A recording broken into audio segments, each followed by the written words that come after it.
Hello, comrades, and welcome to episode number 239 of the Terminus podcast for the weeks of September 14th, 2024. I'm your host, Ellis, otherwise known as the Admiral. With me, I have the same three folks as last time. I love it. Nicholas Christensen, TJ Sicosio, and Jacob Durbin. Importantly, we not got the spelled. band back together. Yeah, we're so close to returning. This is very close to the original cast. Too. Yeah. It's fun how little some of that changed. I am not under duress. I am here willingly. I am happy to be here. Hello. Yeah, and importantly, your name is spelled correctly. Oh God. we also have. This is the first time you've been on the podcast in like about a million years. I think it's been literally about 3 to 4 years. Yeah. So, hello. Well, it's the first time. Technically, the first time they've been on. That's true. It's the first time Casey has been on the podcast. In fact, the first time Casey's been on a podcast. Yes. Yeah. Remember, just for everyone curious, this is Casey. Distinct. Chris is a locomotive that sits out in front of Steamtown. Yeah. No relation. No relation. What about my uncle Chris? Also, no relation. Importantly. Well, I have two actually. What about Weibel's dad? Or wait. Anyway, I take responsibility for this person, etc., etc. Anyway, this week on the Terminus podcast, this fortnight, this 3 weeks, because we skipped one. We've got some stuff about Amtrak, some stuff about Dr. Evil, union busting, people getting fired, and the whippany. The train will terminate at this station.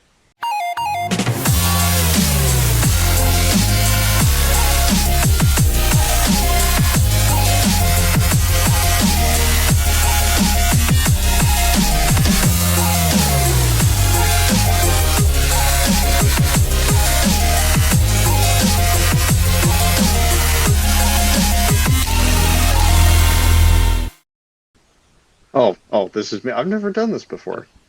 Yeah. Ever? Okay. No. What the Or at heck? least if I have, it was been years and years and years. Okay. Oh, What are we doing? Right.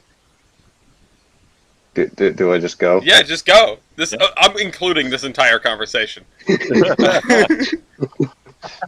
Okay.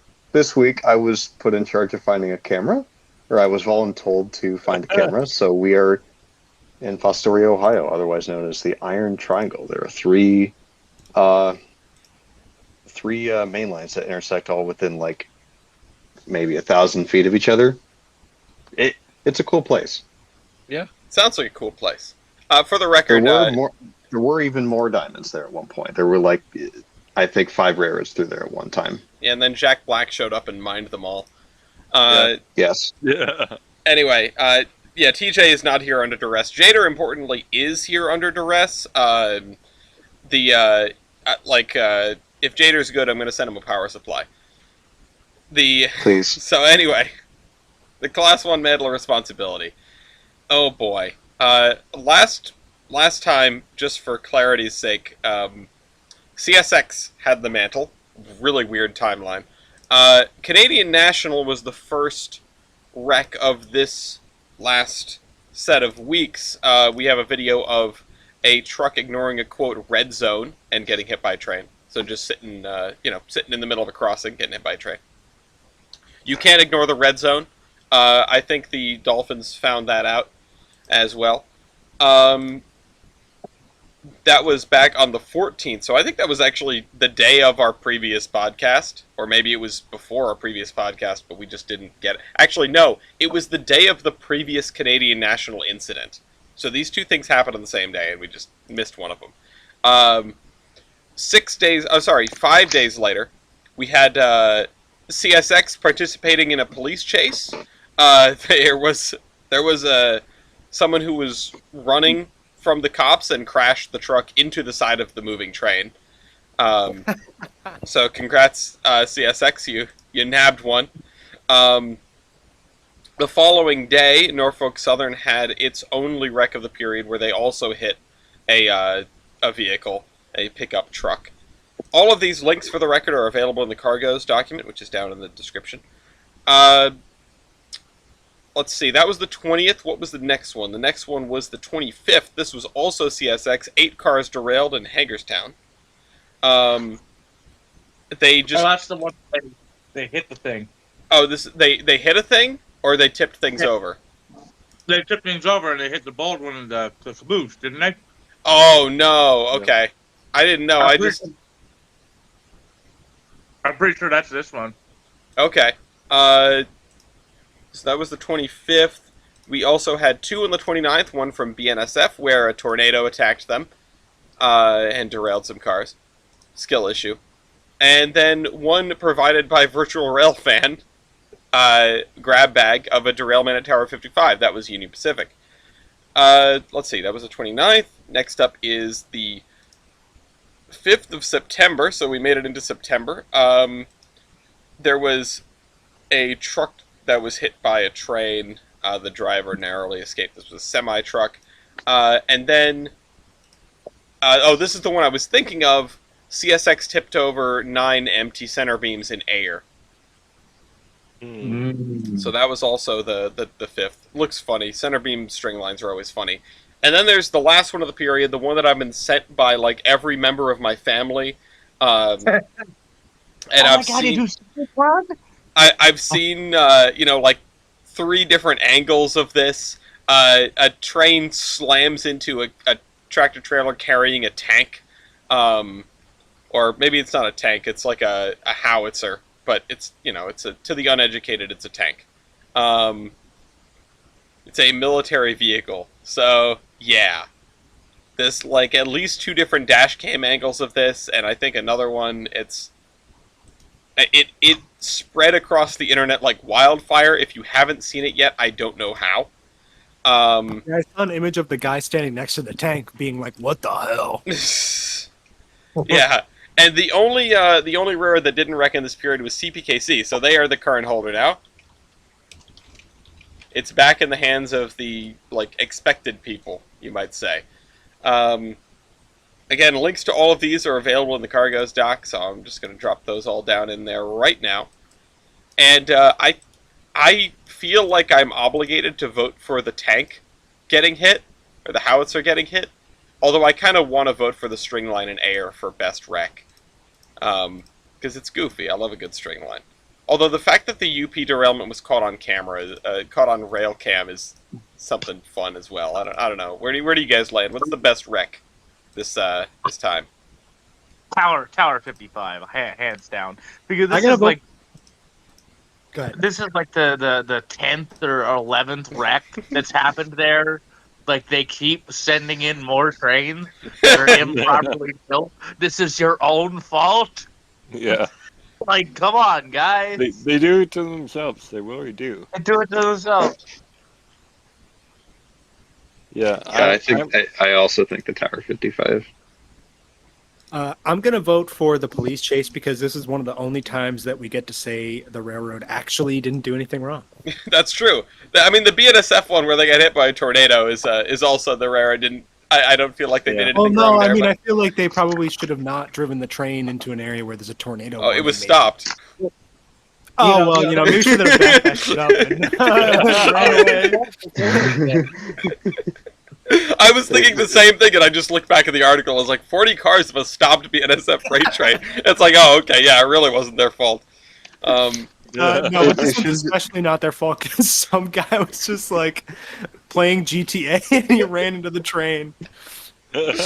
Well, I think just ask the tornado. Like, how do you not see that and be like, all right, let me not go that way? Well, I mean, I don't know. I mean, I guess I just don't know what choices you have as a perp in that situation. You just stop and you're like, okay, well, I guess the Maybe train he is. tried to jump it. You never know.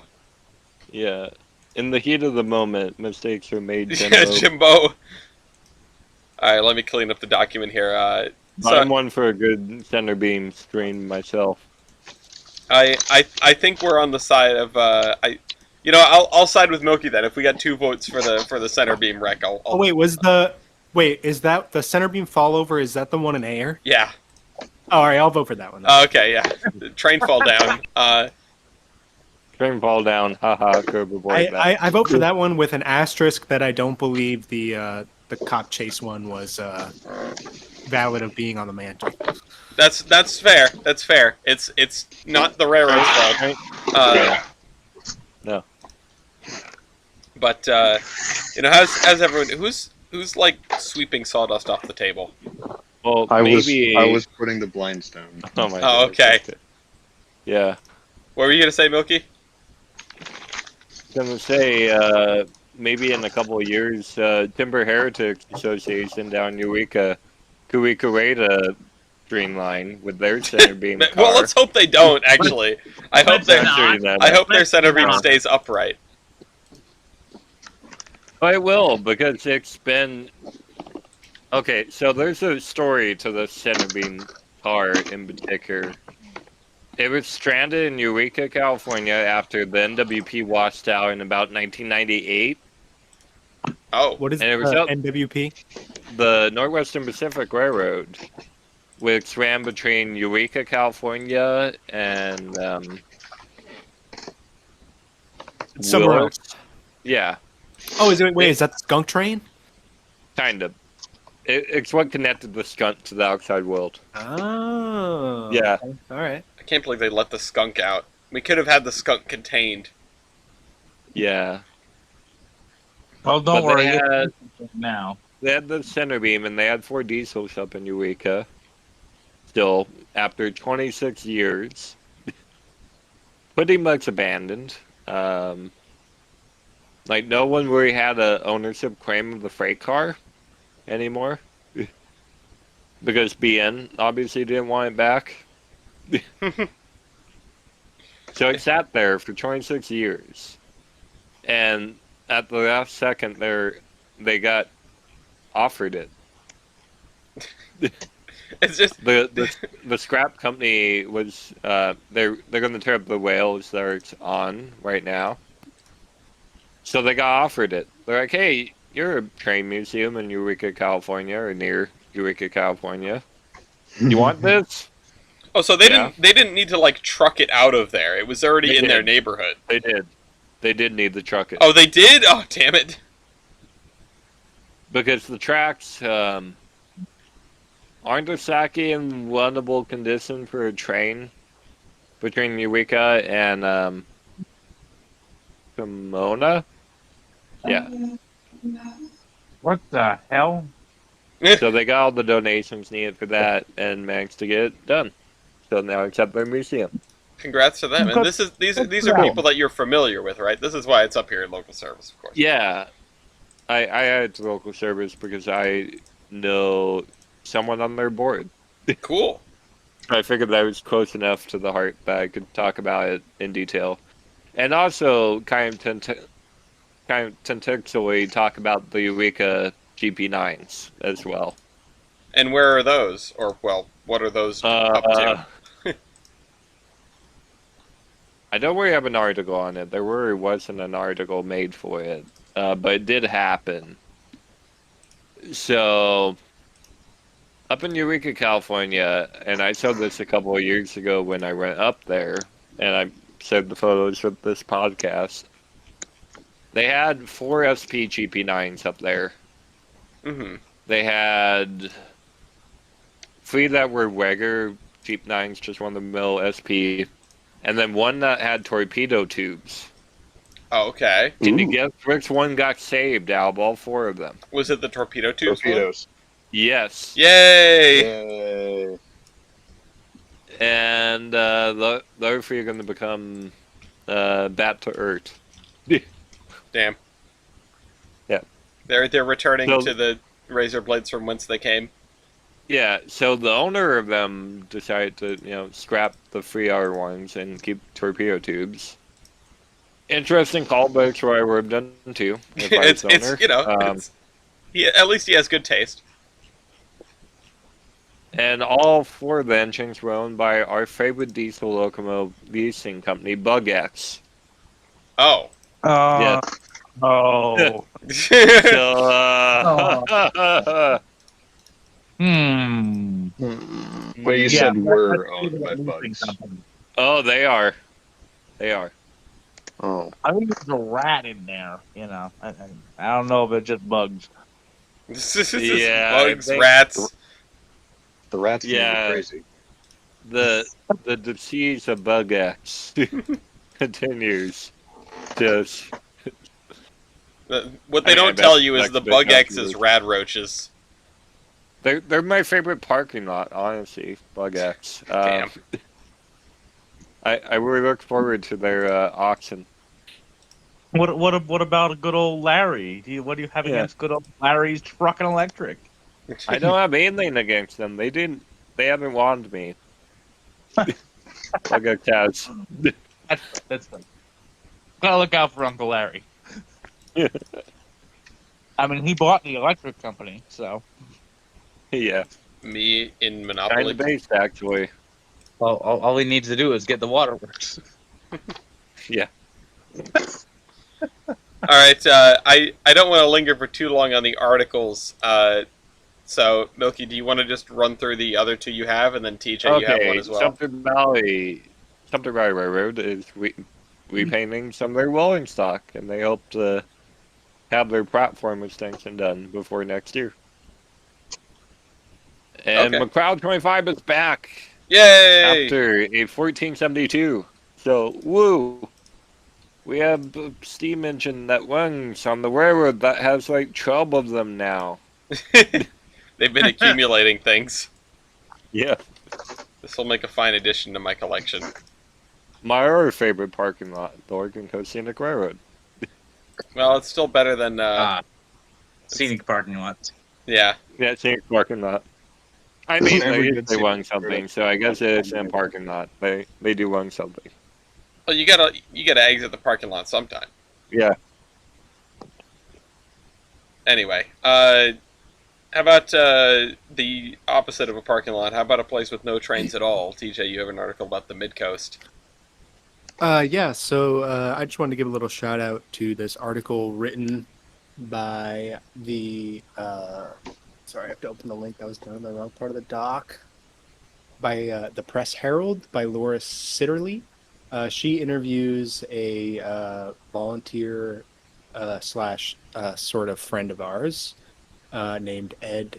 Don't know how to pronounce his last name, and he uses the WWNF's Ride the Rails to Hike the Trails train as an example of how railroads and hikers slash trail users could work together. Sort of like rails and trails type way rather than remove the railroad altogether.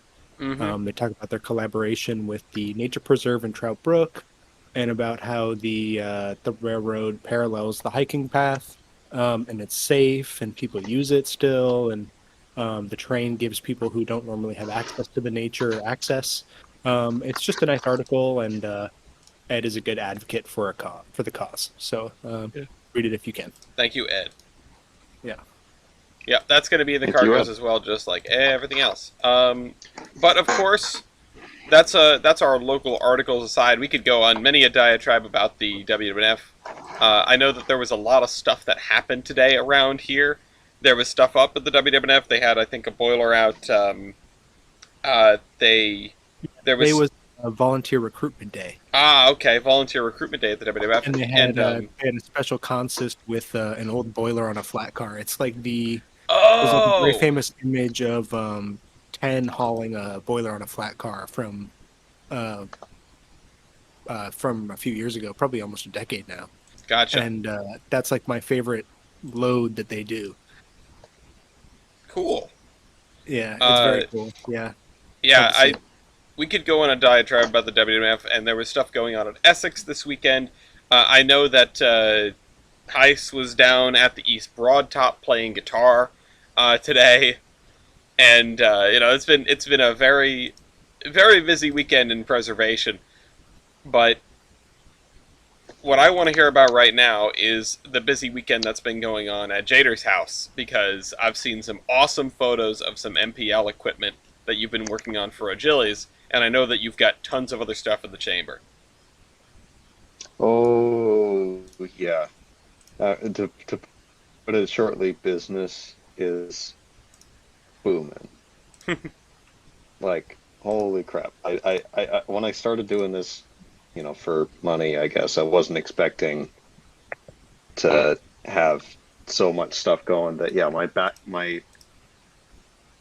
backlog is at least a few months. I I don't know So about you, Jader. Well, I do know I don't know. you're at It the feels opposite end of the spectrum from me. And the thing is, I feel like you have so much business because you've got a lot of people like me who like trains and like customized trains and things like that. But I have neither the time nor the inclination to figure out how to do that myself. So to know someone that is willing to do that, yeah, like I will give you Yeah. my business. But tell me Yeah, about it. What's give me your going on? money. Well, I guess I'll start backwards with my pictures and go up. They're sort of in chronological order, but not really. Okay. Uh, let's see. Yeah, I shipped out MPL 9039 last week. Yeah, last week. I got it Wednesday. Yeah, I shipped it out last week. Uh, it turned when I took it to my club to do a test run, make sure everything was fine. It ran flawlessly and it turned a lot of heads, so it made me feel really good that That's awesome. it turned out great.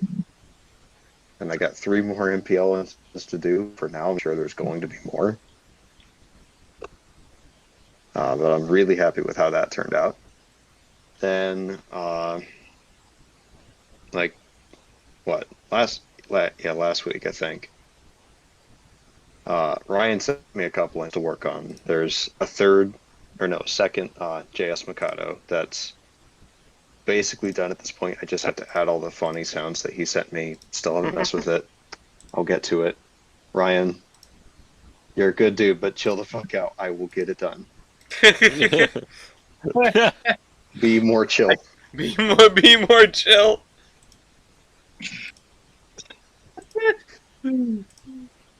Yeah, I just haven't had time. I probably would have messed with it today, but I spent 2 hours fighting my computer with a new graphics card and cooling fan, and it still doesn't work. So, I if you weren't doing Chooch tomorrow, I would love to help you with it because since we're doing this today, it means my Sunday is like totally free, and Gloria isn't even gonna be here. They're gonna be at a baby shower, and I'm like, all right, now what? So I don't know. You know what, Ellis? You know what tomorrow is? What's tomorrow? Time for more lore. Oh, I will get to that. I will get to that. I think, well, maybe if we don't want to linger on it, I will say that Casey and I have revived the premise of Saturdays at Steamtown, which was going to be a follow-on series to the Iron Horseman Chronicles set in, like, semi-present day. And she and I have been doing an outrageous amount of lore building and timeline making and things like that to get that all squared away. Due in part to my new position as Queen DL, that I am privy to all the fancy lore now that I did not know previously or was not publicly available. I want to say, I know I've been saying, that's the kind of lore. I know I've been saying you should be king of the DL, and I understand why that isn't quite congruous with your, existence. But I honestly think that queen is not a high enough position for you. I think you need to go above that. Lead Have you prosper. Have you considered Grand Duchy? Grand Duchy. Or Well, I Grand mean, I Duchy? was Duke, so Grand Duchy. It's upgrades, people. But yeah, hold on. Let's. Let me get the picture of you on the back of the tank car. There we are. So yeah, since my last appearance, which, oh God, I think it literally was like 3 to 4 years ago. Yeah. It's been a while. I've taken a job working for the Delaware Lackawanna Railroad in Scranton. I do yes. I dispatch, I conduct, I track, I do local stuff, whatever. Here I am, if you're still looking at the thing, shoving a train through Stroudsburg, trying not to hit the local Dizians. And then there I am coming back light with the yard power that's just junk. They look cool, but they're junk. Listen. Those two are tired. The Lehigh Valley. I like the choice of lettering of yellow on light gray, where I can't read that. That was the original paint scheme that those were delivered in from Alco. That is what the Lehigh Valley decided was good. I don't know why. They did actually flip this and turn it into the Cornell Red eventually. But for whatever reason, 414 specifically has always been in that paint. Always. Has never actively been painted over, even in Conrail. It was never painted over. It's always been in the Yellow Jacket paint. Huh. The other one is the 2452 is XEL C424, and you can't see it because it's faded so long because it's been on there for 35 years. But it does say Delaware Lackawanna on the side of it.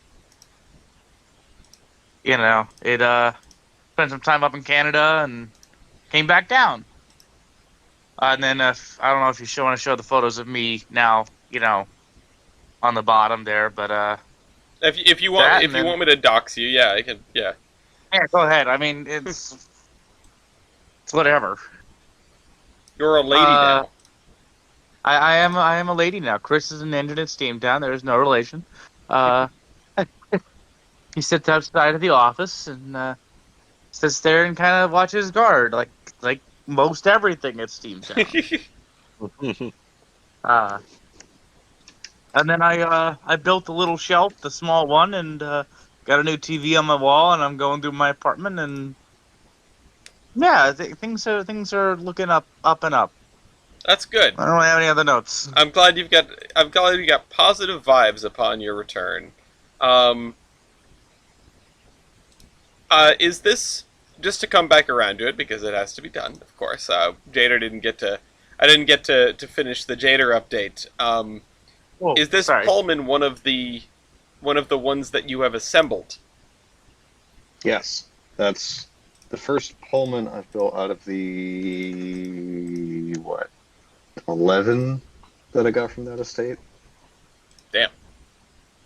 Yeah. The hardest thing about it was getting the there's the air duct in the middle of the roof, but then getting the end, the transitions between that and the rest of the roof, getting those right, and those aren't quite right because I looked at other models and I couldn't quite match it, but I got 10 more to fix it. But it runs well. I just got to put the interior in it, paint all the seats and stuff.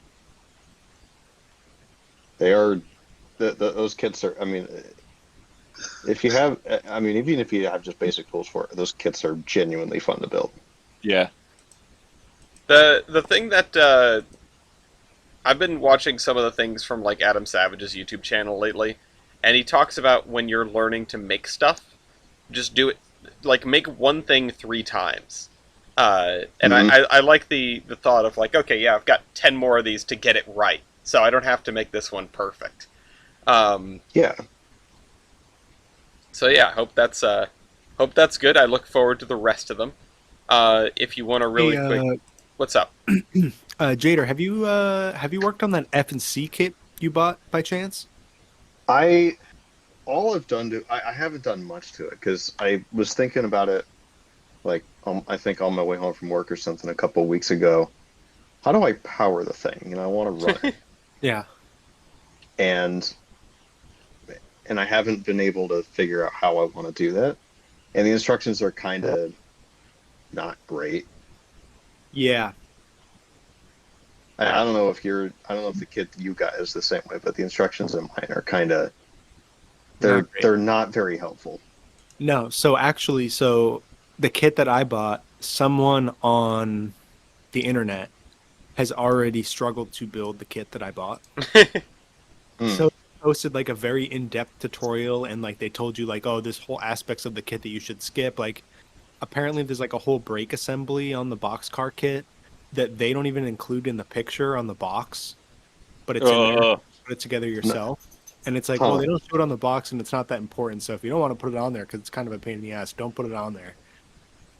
And so like I'm very relieved that I found it. I bookmarked it on my Google Chrome because I have, like I said, I have the boxcar kit. So Can- I've heard that they are not very easy to put together. No, they're not. Can you send me that video? I want to see if it has anything helpful for mine. Yeah, it's a whole document. I can send it to you. Okay. Once we're done. If you don't mind throwing it in the thing, I can actually put it in the cargo. So if anyone Oh, out there it's is mine. having the Yeah. same problems, Does this work? No. I tried to drag it from my bookmarks bar into the Discord, but it didn't work. that Huh. would be great if it worked, but I guess not. Can say No. it's helpful for all the 5 people that want to struggle building one of those kits. Exactly. Well, because East messaged me and was like, "Hey, have you ever put one of these kits together?" Because I always forget that they make more than just the like obscure 2-foot kit. They make Yeah. like all kinds of standard gauge stuff. And so he was like, "Yeah, Siebes and I are trying to put these together, and we don't know anyone who's actually built one." I was like, "I haven't even touched mine. I'm still trying to get forceps and like a magnifying thing, and then I can start because my hands are too big. Damn. I also have no way to paint it. No, you do have a way. It's called sending it to me. Yeah, I don't have money for Taps that. Sorry, forehead. Yeah, we may work something out. Other I ways. take rare memorabilia in addition to money. We're gonna find something in the like under the layout of the PN, which is Yeah, was today's. I'll just do marketing for you. Send all your models to the PN. We'll run them around and make videos about them, and then send them back. Bring all of your models to the Big E, and we'll just do it then. I mean, I want Someone did a to. big I spin. want to bring my. Depending on, I want to bring however many Pullmans I have built. That would be fun because that Will layout you is world's actually. longest Pullman on the PN? Oh, yes. Take it down the branch. Yeah. Oh my God! Just like the whole horseshoe of the branch filled with Pullmans going around that. And then clams, string line. Yeah, pulling air. Yeah. Anyway, Hold on. anything else that we should cover before we go on? Well, we haven't even moved on to. Well, yeah, I'm saying before we do that. I've been painting brass and it's going well. That's good. I put a few pictures of it. The Longhorn there, Valley we- engine. No, Oh, Ryan sent me that. That's been painted. He doesn't really know the lore of it. I don't know either. It's like obnoxiously green. it didn't look green to me, but Yeah, They it's were like a green? very. They are green. it looks It's- notionally green. It looks dark green locomotive enamel green. Yeah. Well, that picture, the lighting in that picture is kind of garbage, but it's like the smoke box is green. The front, like the pilot is green. I want to fix it, make it a little more realistic. I Ryan can said, fix it. no, don't. Yeah, exactly. But Ryan's like, no, leave it. Okay. You're the one paying me to do it. I'm for the second time this week asking about that photo of the 844 Flying Scotsman. I need that. It's relevant. Anyway, all right. So I know that you also did a caboose train. I hope the things are yeah, good we at your chooch place. Yeah, we ran our caboose train last weekend, and it went surprisingly well. Because we only use those cabooses maybe 2-3 times a year, usually, or like every year I've been on the caboose train, which is only 2 or 3. We've always had some issue. One of them's leaking, or like we're just sitting and the train randomly dumps. But None of that happened. So Good. that's good.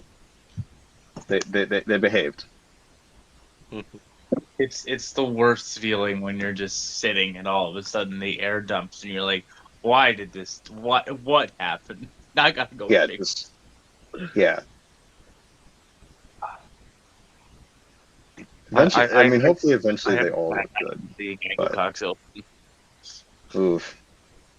Yeah, I've done that. I've done that in Railroader where it doesn't close all. It's like 10% open, and then God damn it, where's my air? Oh, See, what I'll do is I'll do a runaround move, and when I cut away, I'll forget to close that end of the angle, that end of the train. Oh. So I run around, and I get on the other end, and I put the air to it, and it's just blowing out the other end. I'm like, oh, god damn it, I gotta go all the way down there. I gotta go walk to the other end of the train. God damn it! And then walk back. Like, well, oh, I mean, by the time you walk back, your air's charged up. Yeah, So. bingo. I guess. All right, now it's time for.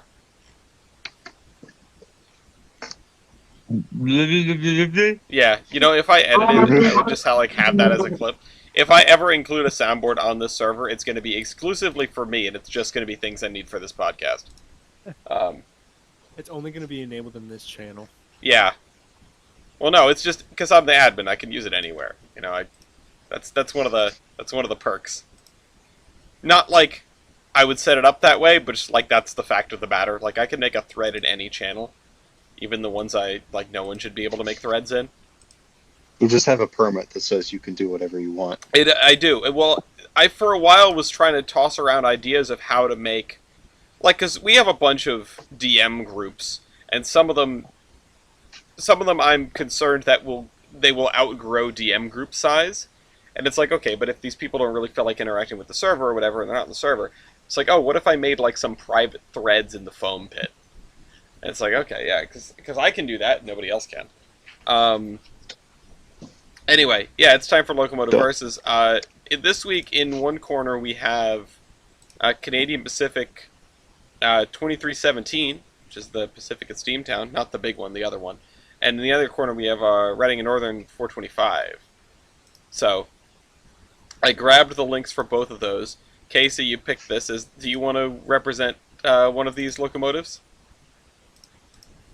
I would, but I don't know which one. So I'm gonna flip a coin. Okay. In real life, we're gonna. Let me go get a quarter because I thought I had one sitting on the table. I don't. Heads, I'll do 2317. Tails, I'll do 425. Looks like I'm doing 425. All right. So. Does anyone want to do 2317? I'll go with it. Why not? All right, Milky. I enjoy Canadian stuff. It has been a while since I have done a locomotive version, so please forgive my rustiness. Well, thankfully for you, Locomotive Versus has really not changed altogether that much since, like 10 years ago when we came up with it. So, yeah. Good. At least the we've got fundamental that. Locomotive Versus hasn't changed that much.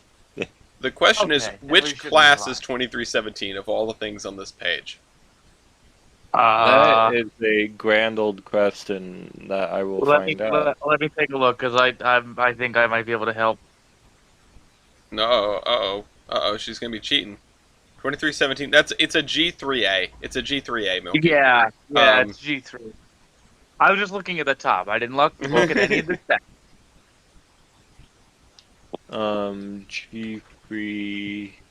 It's in like the third row down. There's like 84 variants of this thing. I know, there's Okay. a lot of them. We have the G3A. Yeah, it expunged in with that. Okay, I see it. Yeah. All right. Oh, can I have photos, please? Oh. Wait, what Sure. the hell? Why was it? Okay, hold on. There's a discrepancy. Oh, I get it. Okay, never mind. I remembered. Would send one of my own, but they're all on my old phone. Oh. There's a pretty decent one. 2317. Okay. I also have this one. Also, Gloria just gave me 2 more slices of pizza, and I'm like mowing down over here. I'm sorry about this.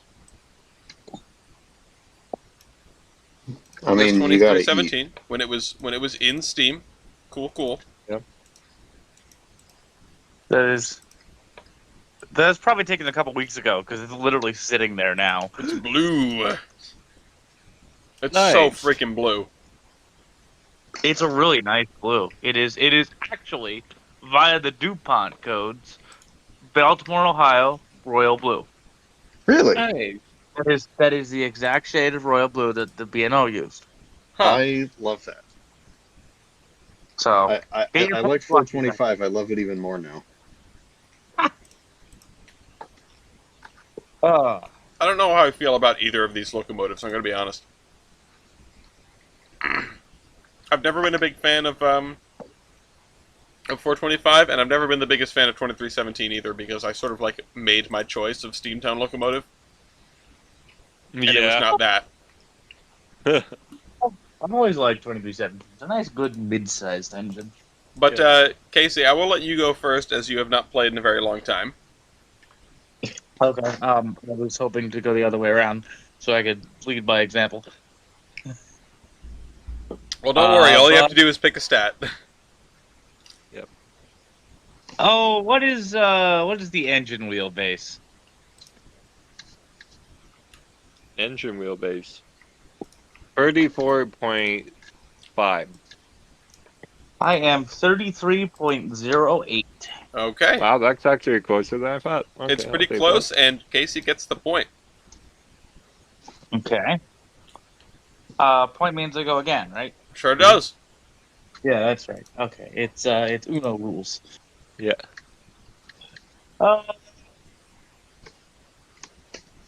Well, I'll go with the wheelbase trim. We'll do overall. Overall wheelbase.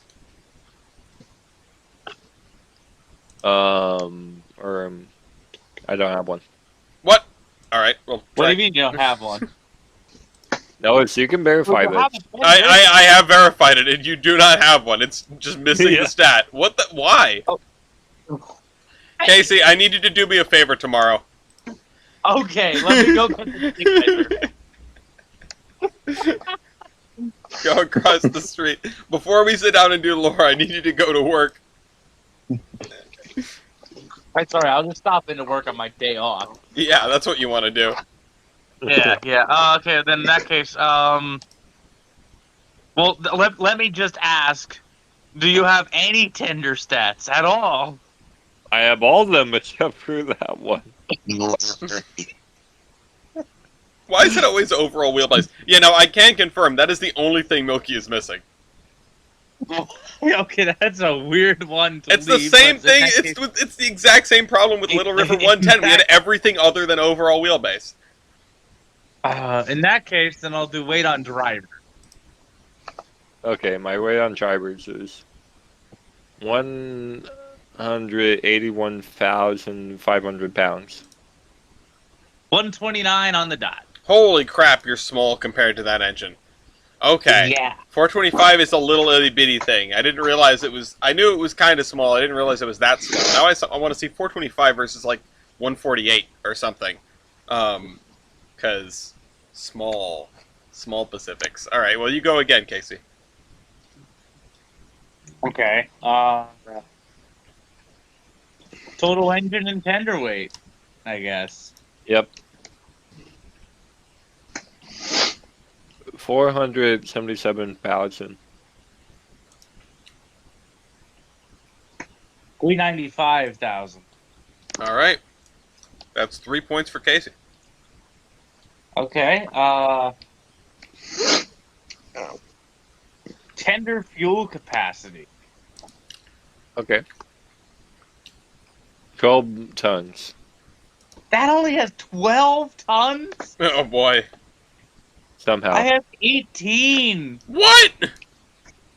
Where? Huh? Where do Wait. you put it? Where do you put it all? I mean, I can It's see. 18 ton tender. Yeah. All right. I don't understand. I can tell.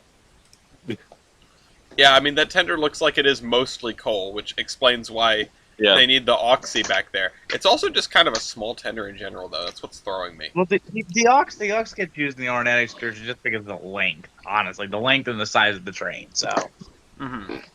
It's not about the length; it's how you use it. it is how you. Or I've been What are you? told. What, speaking of that, what is your driver diameter? My driver diameter 75. Ooh, 69. Nice, Nice. but point Nice. goes to Milky. All right. Oh my Yay! god, dude! No freaking way. Are you still watching IndyCar? No, I was reacting to this. The 69. IndyCar's over. Like forever? Damn. Yeah, Damn. someone died. F. Oh, Dad. Looking off. Proactive effort. For active effort, 35,058. 42,500. Damn. all right. 2 points against 4. High press the cylinders. 22 by 28. 25 by 30. God damn it! All right, we gotta do math. God damn it. I'll fill in yours, Casey, because I know you're on your phone. 22 by 28. You said It's 22 by 28. 22 Inch by 28. And cylinders. you've got 2 of them. Milky, what'd you say?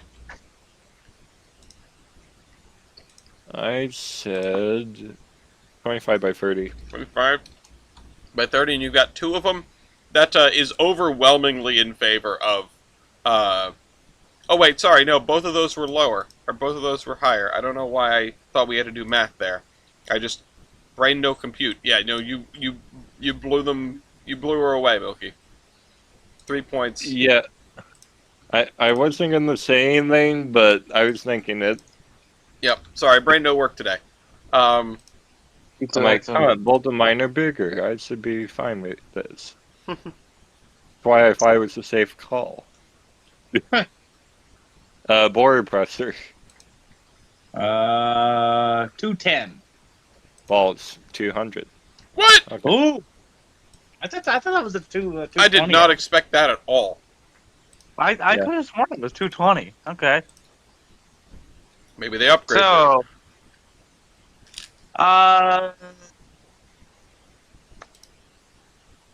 minimum weight of rail. Minimum weight of rail. My favorite highway number 101. Holy, it needs 101? Yep. Don't tell Steamtown, they're running on 90. 72 pound. Safer. 72 pounds. All right, 6 to Damn. 3. We could almost run that at the museum. I like how Wait, this so is. it's less like if you run tangent here. If you run a locomotive at less than the boiler pressure is rated for, is that good for the locomotive or bad? If you run it at less, Kind of about the same. You're just gonna get less, you know, you're just gonna get less power, slightly. Yeah. But in reality, everything's a sliding scale anyway, because, you know, But like, is it like better for the boiler, like over time? Or? That will. I mean, it not puts, really. if you're It's running it under, excellent. it'll put less stress on things, but not by much. No, like, it you won't. also got to remember that the boiler pressure for these stats is the maximum allowable working pressure. So that's you know, that's when the safeties pop. So any engine should be running about 5 pounds less than that. Mhm. So With a good fireman. with a good fireman. Let me go here. All right, thank you. No problem. Tender water capacity. 9,600. Oh, 8,500. I'm astounded it's that close. Yeah. I thought Milky was going to demolish. Excuse me. All right, 4 points against 6. Milky. Yep. Good old Canadian Pacific. What's your factor of adhesion? So there it is. 3.68. Ooh. I So close to accidentally being nice. tab. Oop. My factor of adhesion is 4.27. 4.27. That is better. It's on the other side, but it's better. Marginally. Yeah. But it still works. I'm not impressed by either of these locomotives. All right, Milky, you get that one. It's 5 to 6.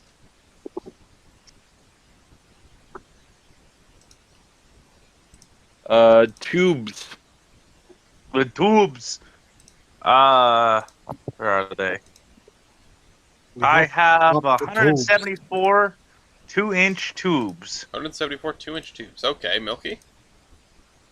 205, 2.25. Ooh, the 2.25, the extra quarter of an inch does you in.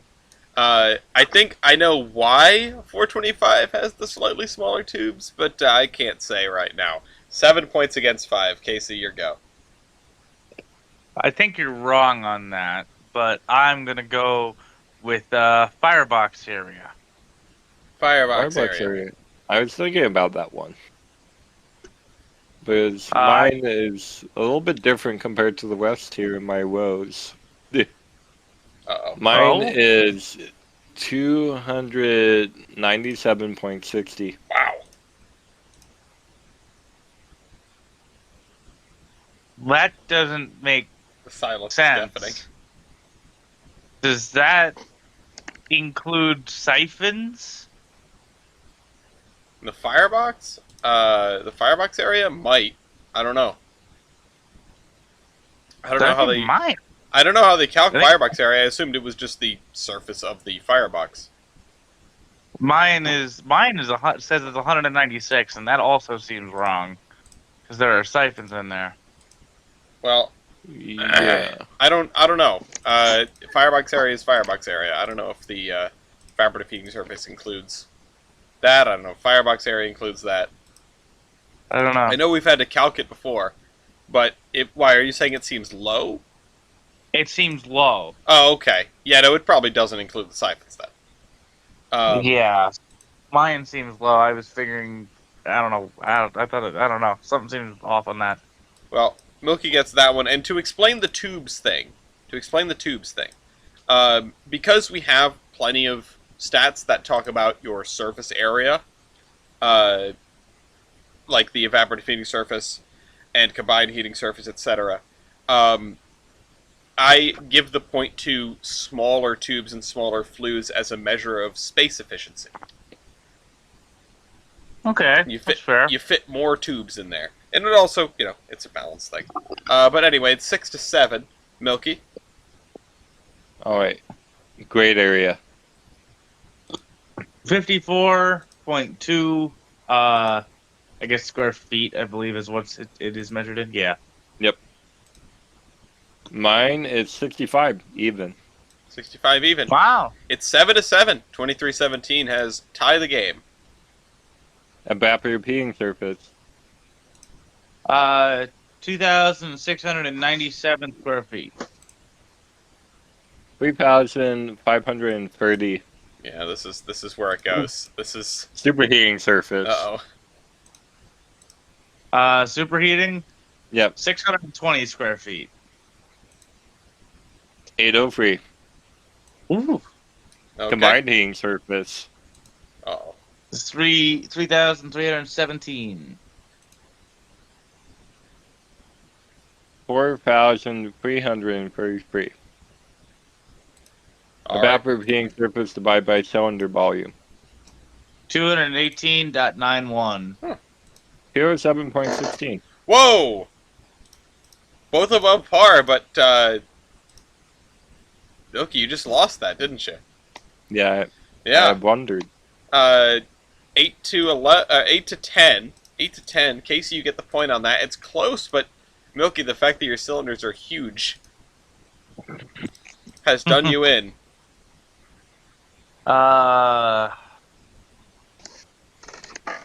We're 2 points away from being able to go to style points. Wow. 2 total points, or 2 points away from being able to go. We only need 20 points total. oh, okay, it's 20 total. Yeah.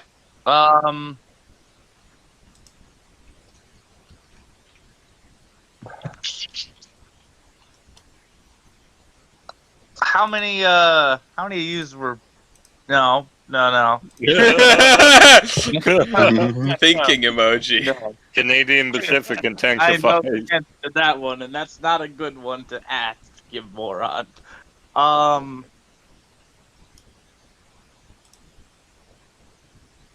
I can say nothing.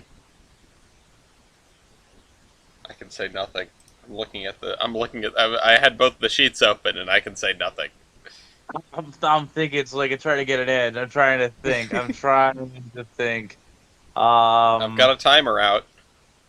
Engine weight. Engine weight. Mine is 299,000. 213,000. Okay, Yep. you got one. It's 9 to 10.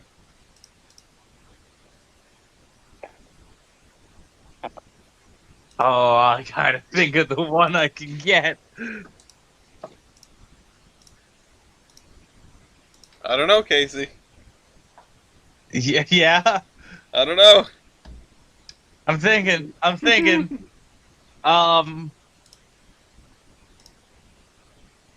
Is local base ID a stat? Yes. Yes. What is your local base ID? Mine is 2,738. 1,300. Oh my god! Ooh. Alright, it's 10 to 10. You can choose to go to style points if you want, or you can call another stat. We're going to style points. Okay, alright, we gotta do the judge's choice first, which I've already seen a bunch of the numbers, so there's a lot of things I can't pick for judge's choice. So with that in mind, I'm going to blindly ask for Robert Lemessina's power computation. Ba-ba-da-ba. I am 11,382. Okay, Milky? 13,000 even. Damn, alright. That's the point, it's 11 to 10. Yep. Jader and TJ, what, It's 11 to 10 in each favor. I don't know which one wins.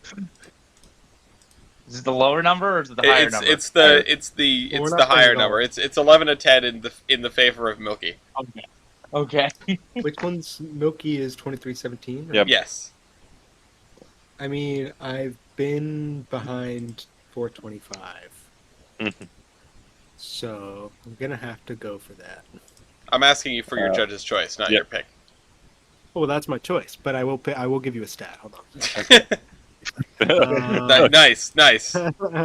Excuse me, he got to do it. Sorry, skip the step. I appreciate the input.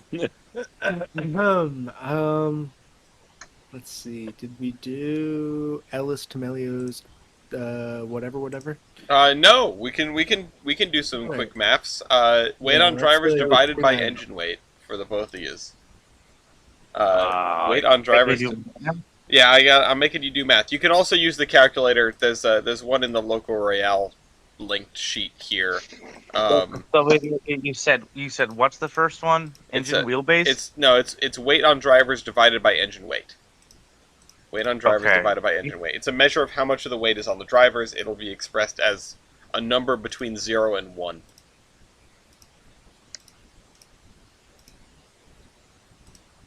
Okay. You got yours, Milky?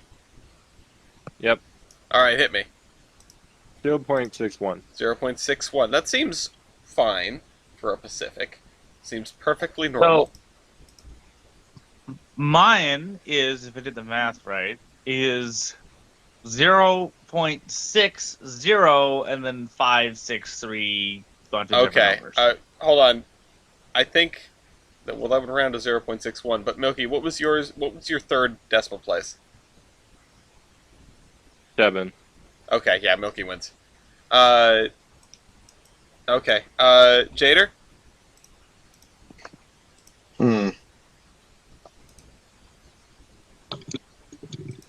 Have we done valve gear? We haven't done valve gear. What's your valve gear, both of you? Wall sharts. Wall charts.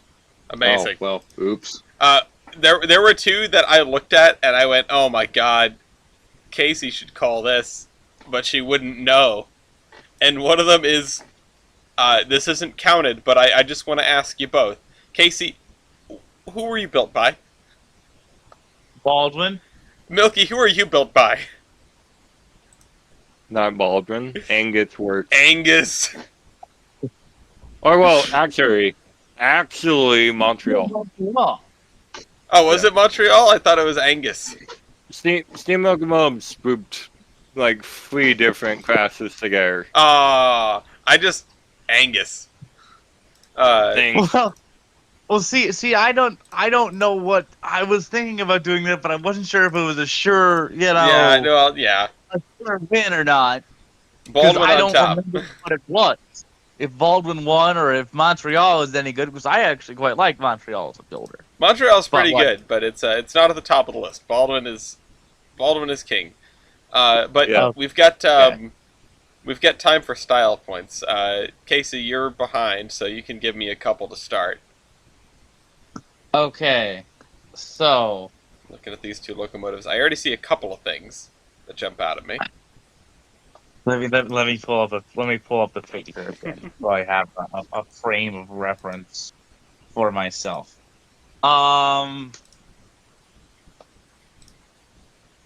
So Well, I see a few things. 425 has aux tender hookups. Yep. 2317 did not.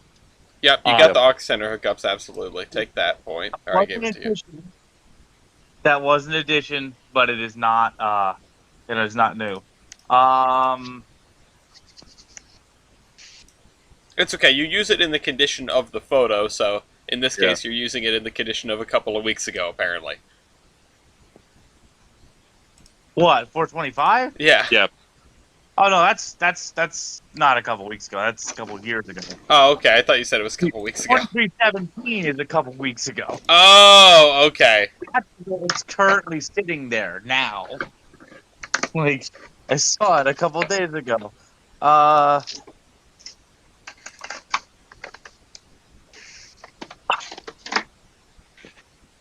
I'm kind of struggling. I think I don't know if 2317 has a head-end throttle or not. It doesn't. Does it? It doesn't. Does it I looked not? on both sides to find the linkage. It does not. So then, yeah, I get the style point for that. Yep. For the nice head-end throttle. I would also like to add that 425 has a more modern 26L brake stand. Okay. Okay. In it.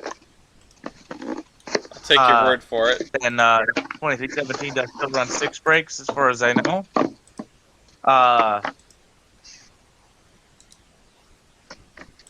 425 has had numerous owners over the years, Okay. including being one of including being the largest locomotive to survive the Louisiana Eastern amalgamation by what was his name? Paulson Spence.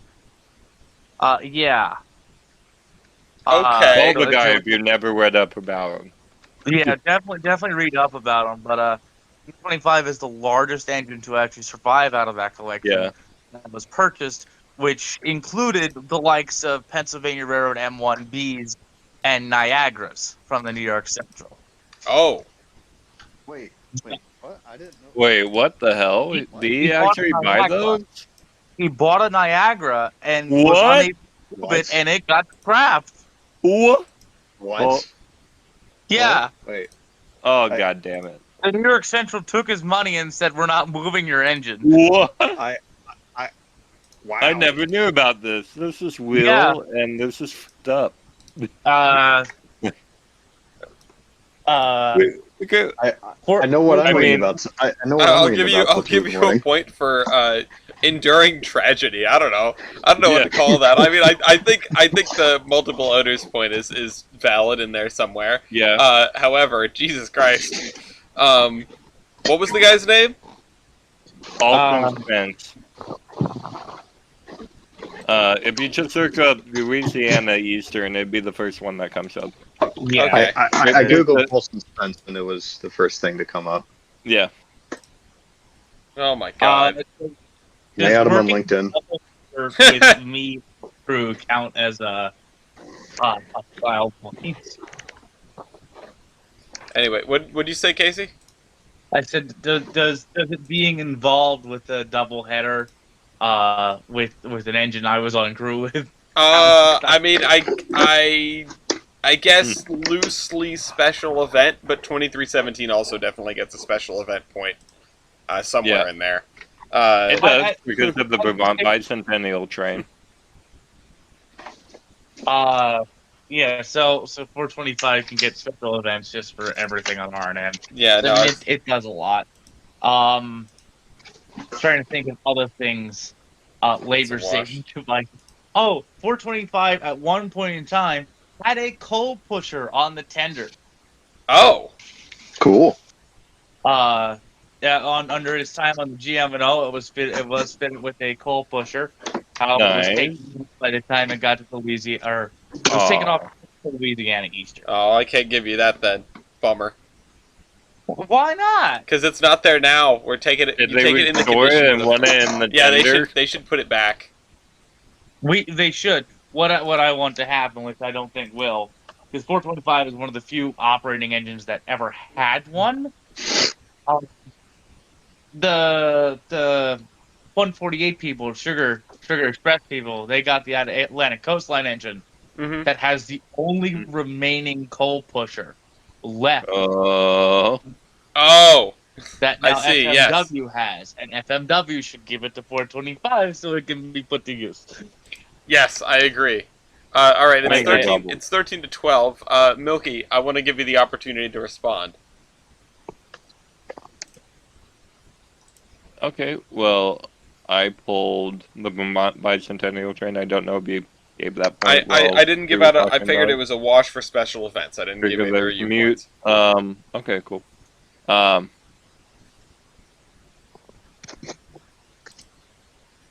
What else? What else do you got? I'm looking for the Steamtown Historic Study to try and find something deep. You need a deep cut. Did 2317 do the Vermont fire? I thought that was 1278. Whether it did or it didn't, I still think 2317 has a claim to a special event that's not. Oh, you know. I'm not denying that at all. Oh, don't think I am. No. Let's see. I can't. There's one thing I can see for 425 and one thing I can see for 2317. Sorry, there's two things I can see for 425 and two things I can see for 2317. Did we give 2317 a point for an all-weather cab? Oh no, I wasn't even thinking of that. I can give that point. Yes. Nope. It's 13 to 13. In that case, I will give. I'll say 425 should get a point for having polling pockets. Oh yeah. Yeah. Why doesn't it have? It doesn't. It's smooth. 2317 does not have What? polling pockets. I don't know. The Doesn't Canadians have didn't like dimples. it. Yeah. All right, it's 14 to 13. Huh. Milky, you got anything? Isn't the headlight illuminated on those? What do you mean? Like the one in front of the hat.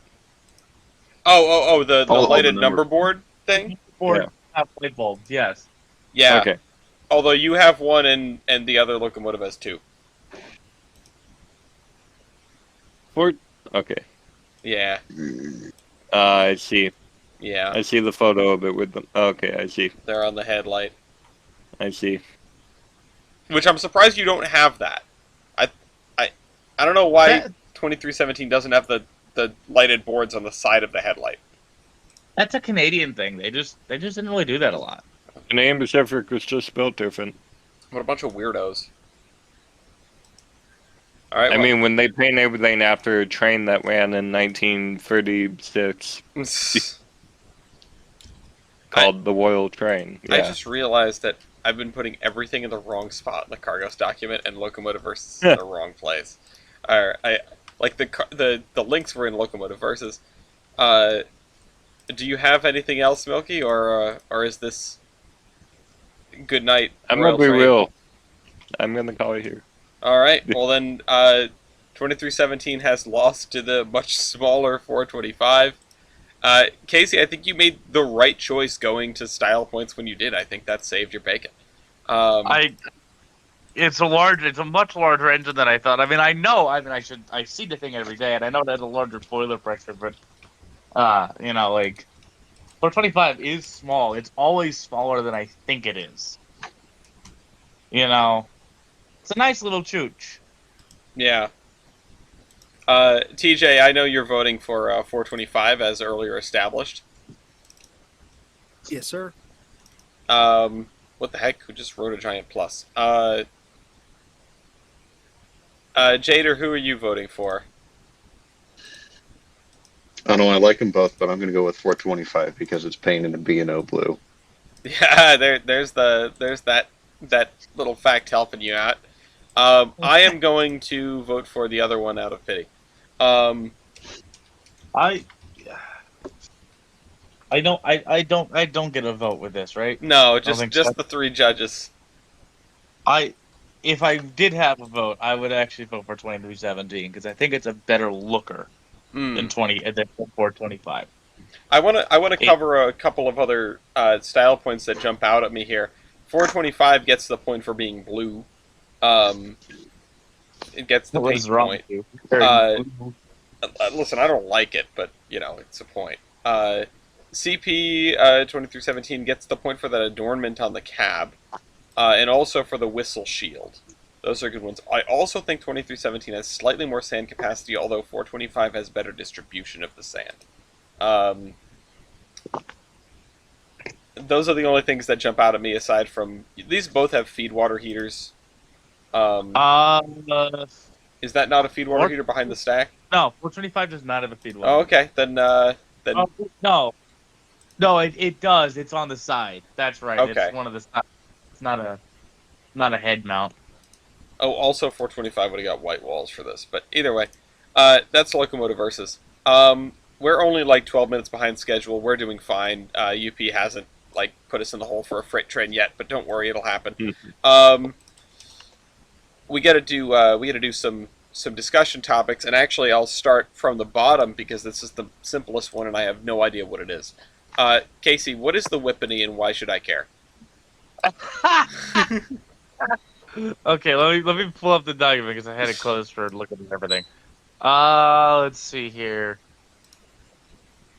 So, over in New Jersey, we have celebrated a rather sad occasion. As of Existence. Well, I mean, yes, existence is in fact something. In 1984. In August of '84, I don't have the exact date because the article doesn't have it, and it doesn't. I don't know why it doesn't have it. We celebrated the last run of the former DL&W electrified multiple unit cars, and it was celebrated with this car that is featured in this article, the subscription club car. Leading the train out of Hoboken Terminal up to Gladstone Brand. Where upon its arrival, the wires switched were turned off from AC power or from DC power to AC power, and all of the MUs all are now out of business, and they have all subsequently been spread to the four winds to every single tourist railroad in the United States. Yeah, to service passenger cars. Yes, and they're very good riders. I'm sure you've ridden in one at some point. Ever ridden or at any point you have ridden an MU car, whether it be Reading or Lackawanna. The Whippany Railroad Museum, which is never open, but it's not their own fault. They have extenuating circumstances. Did a commemorative run to celebrate the 40th anniversary of the last MU car being, the last MUs. including the recently restored club car, 2454. So Cool. Ooh. the cool thing about the club car, it is nice, big, open Pullman car. Inside, you got fancy uh, chairs and everything, and commuters could pay a subscription fee to come be a part of the commuter club. Oh god damn it! And I hate modern you predatory got to ride the flower car practices. to work, back and forth to work every time. That would be Uh, so great. and it's a gorgeous thing. Let me look up. Hang on. Because I love my Pullman cars and my parlor cars and stuff. I want to see this. That's cool though. This is cool. Like I had never heard of the Whippany Museum before this, and I do remember seeing this article now. They have a bunch of cool different things and stuff like that. I have some photos that I am showing here. That I will put in the thing. Why didn't they download? God damn it! Wow, Jesus. Oh, hang on. There's the. Oh, here I can just send you this link. This will work out perfect. Uh oh. Here's the actual the car's website from the Whippany Museum. They have a bunch of different cool stuff. They have a blue Comet car. They have a Southern 280 of all things. This is where we would put the sponsorship from the people that like track down unused subscriptions of yours, like that service, and we would say like I had a Lackawanna subscription club membership from 100 years ago that I forgot to cancel, and I've been paying it ever since.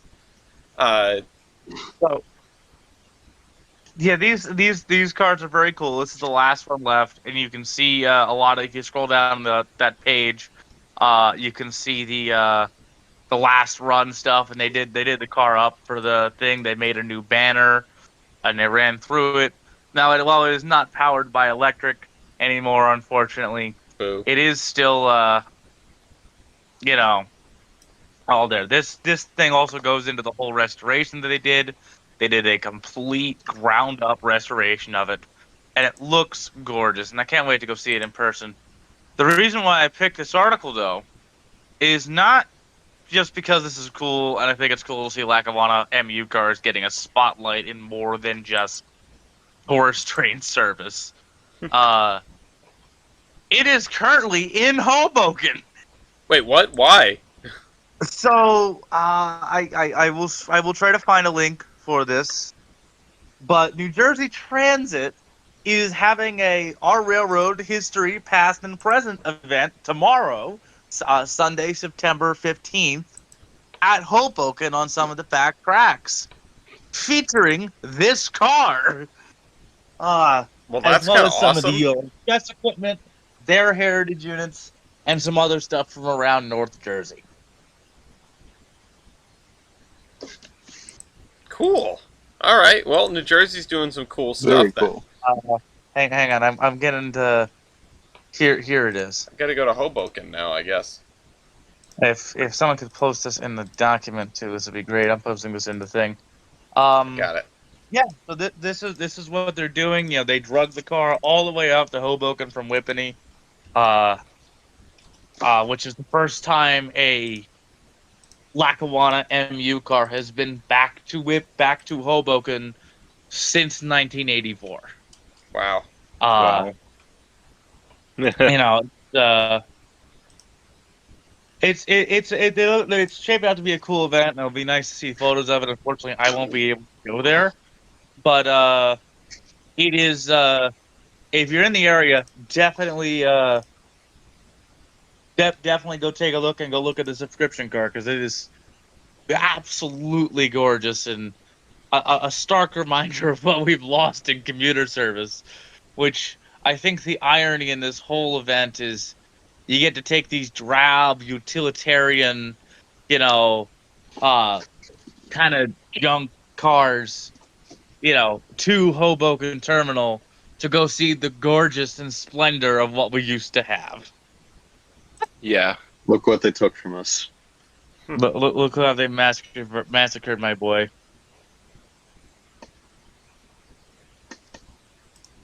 It's cool. I was sitting here and I forgot like NJT has electrified stuff.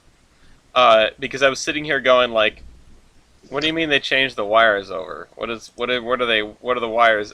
Do they take down the wires after that? Like I'm confused. They didn't change. They didn't take down any wires. It was a seamless transition.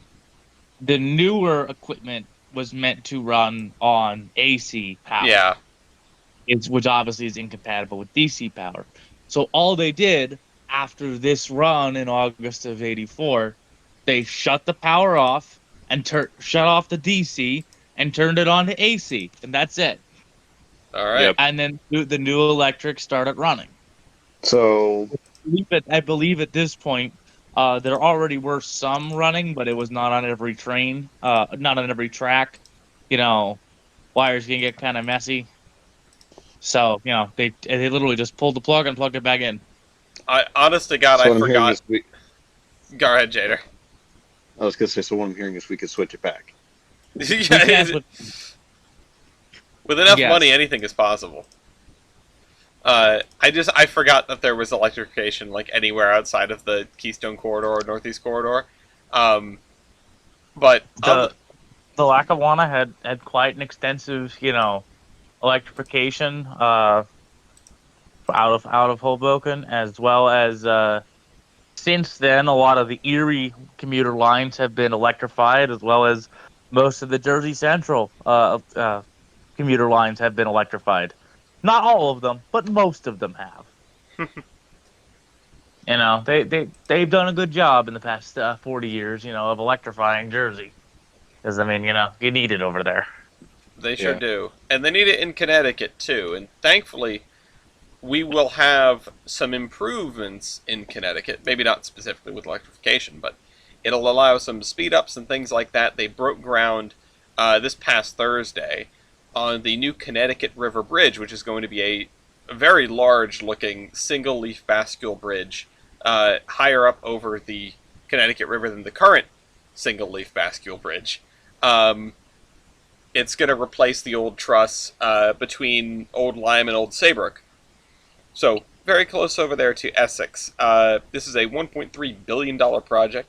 It's going to replace the bridge that was built well over 100 years ago in 1907. And it'll allow 70-mile-an-hour operating speeds, which is a twofold increase. Almost twofold increase. Current speed limit is 45, but I doubt they go 45 over it. Especially because the bridge has its consistent bridge problems that is doesn't close all the time.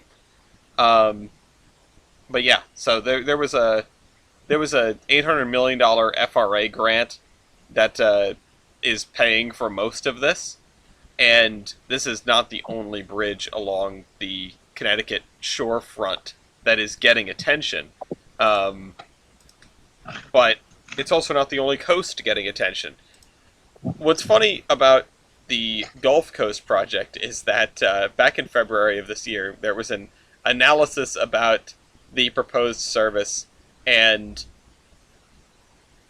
how the agreements were dragging on and nothing was happening, and Mobile was like not interested, and then finally, many months later, we have negotiations completed in Mobile on a lease and funding for the station building, for the service.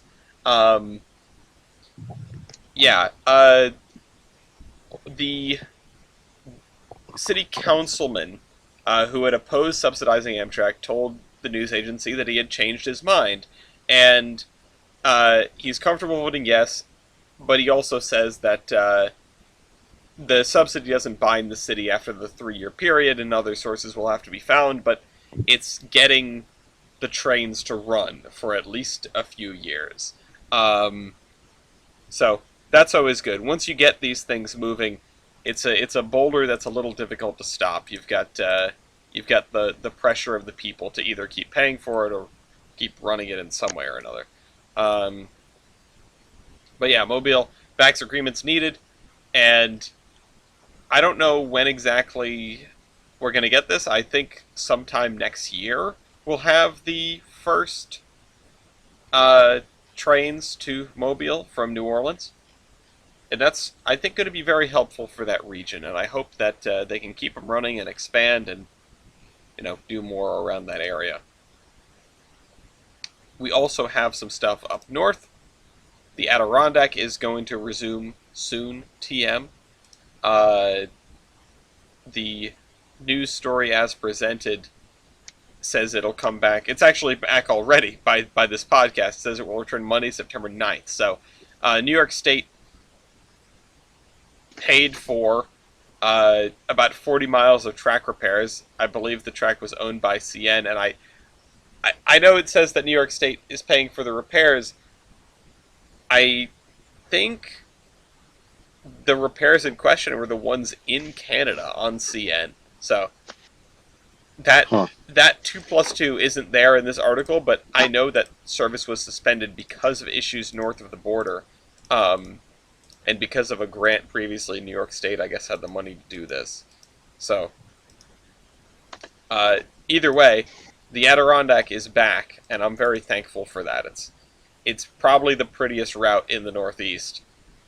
But rivaling that would be a route through the New River Valley. Not in the Northeast, but there was actually... So this is a bit more of a complicated scenario that I wanted to... I wasn't sure if anyone else had been following this. I saw there were 2 articles that were back-to-back on this. Virginia has wanted to extend the line from D.C. to Roanoke to Christiansburg, but there are 2 routes. One of them was owned by NS, and the other one was owned by the state of Virginia, I think. And there was an agreement to do a swap, because the one owned by NS was like straight through one of the towns.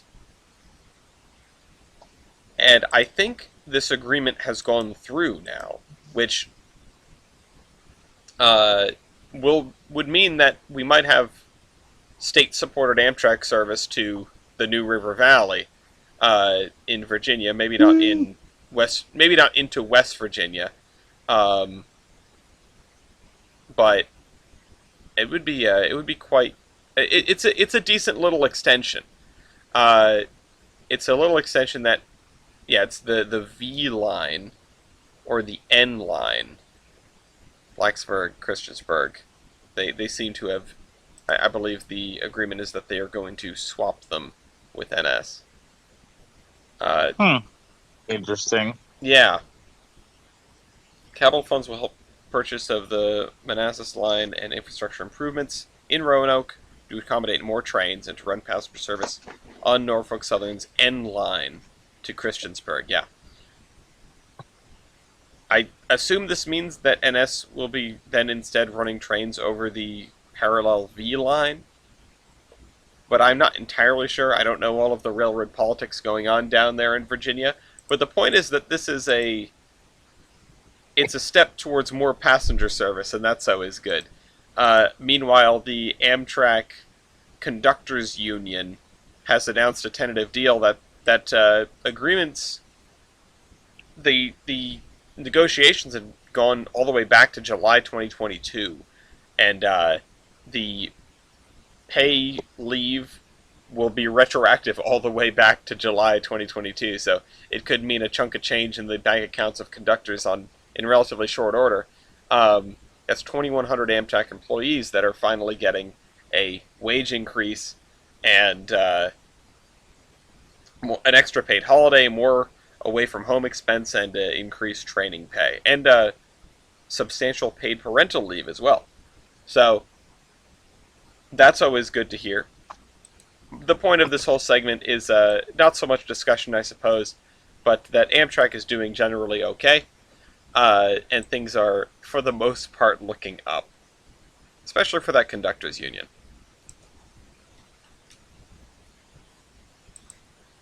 That's the end of my notes here.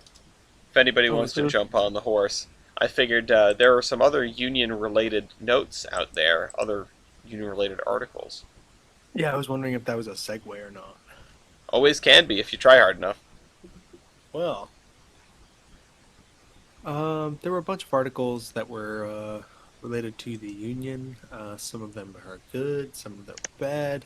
So I figured I'd wrangle them all up and talk about them all at once. A couple of these are going to be really quick. Um, Sorry, I have so many tabs open because I'm looking at all these all at once. Let's see. So let's start with. According to smartunion.org, the FRA has denied a request from 5 railroads to have a special waiver to run their trains free of PTC due to union objections. Oh, that's so That's unusual. the railroads wanted it. The railroads wanted it to run without PTC, and the union said to the FRA, "Tell them no." In part. Okay, interesting. Very To be interesting. fair, this is the union's website saying this. Well, So. Well, you know what gets me about this is I'm honestly, like, pleasantly surprised. Like, this, what this does is it tells me how far we've come with PTC. Because, boy, did everybody hate it when it was brand new technology and in teething troubles and everything like that. And now if crews are like, no, we need this, it's good. You know it's good. Because, train crews will complain about anything. Yeah, Oh, it says 100%. here. It says Class 1 carriers BNSF and NS, and passenger carriers South Florida Regional Transportation Authority, Caltran, and the New Mexico Rail Runner Express requested the waivers. Railroads often request waivers to critical regulation that protect the communities through which they operate, but that can impact their operating expenses. In this case, the expense of keeping critical safety technology in good working order. Deferring that maintenance is one way they can cut costs. Yeah. I Waivers love such as this one. the phrasing is on one that is the most strategy- negative it could possibly be. I appreciate it. Yeah, I mean, hey, I'm reading from the Yeah. union website here.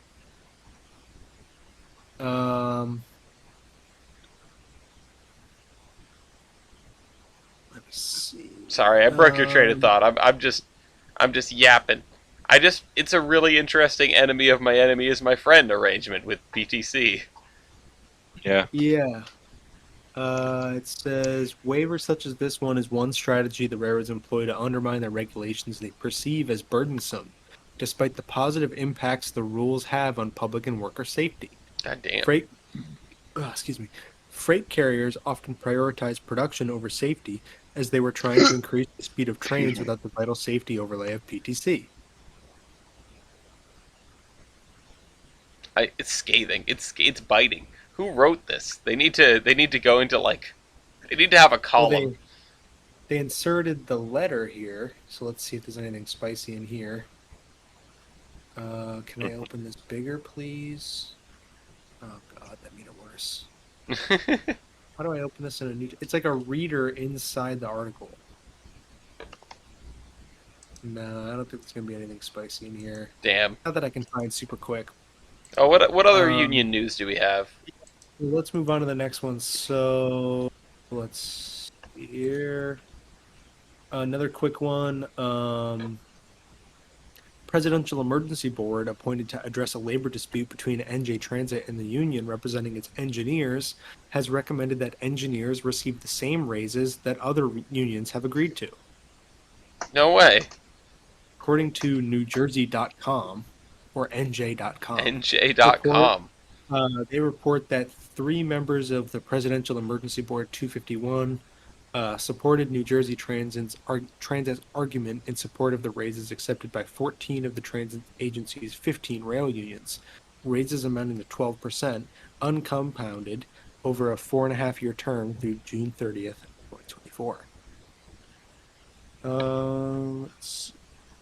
The board says that the wage increase could have an unsustainable fiscal impact on NJ Transit because they don't have a surplus. but the union would like a 15.36 wage equity adjustment as of December 31st, 2022, on top of the raises offered by NJ Transit and 3 years of additional 3% raises, making for a wage increase of 36.36% uncompounded over a 7.5-year term. I need an accountant to explain this to me. Oh, yeah, I know. I just want line go up for the people who suffer for trains. The union official told NJ.com that the board's findings are unacceptable and the terms would never be ratified by our members. Union has a meeting with the National Mediation Board scheduled for September 20th, but the vice president of the union said many members are not waiting for a settlement, leaving for other jobs that pay better. They've been working without a contract since 2019. They voted to strike last August, but the complex rules of the Railway Labor Act mean that several steps remain for any possible work stoppage. Mm.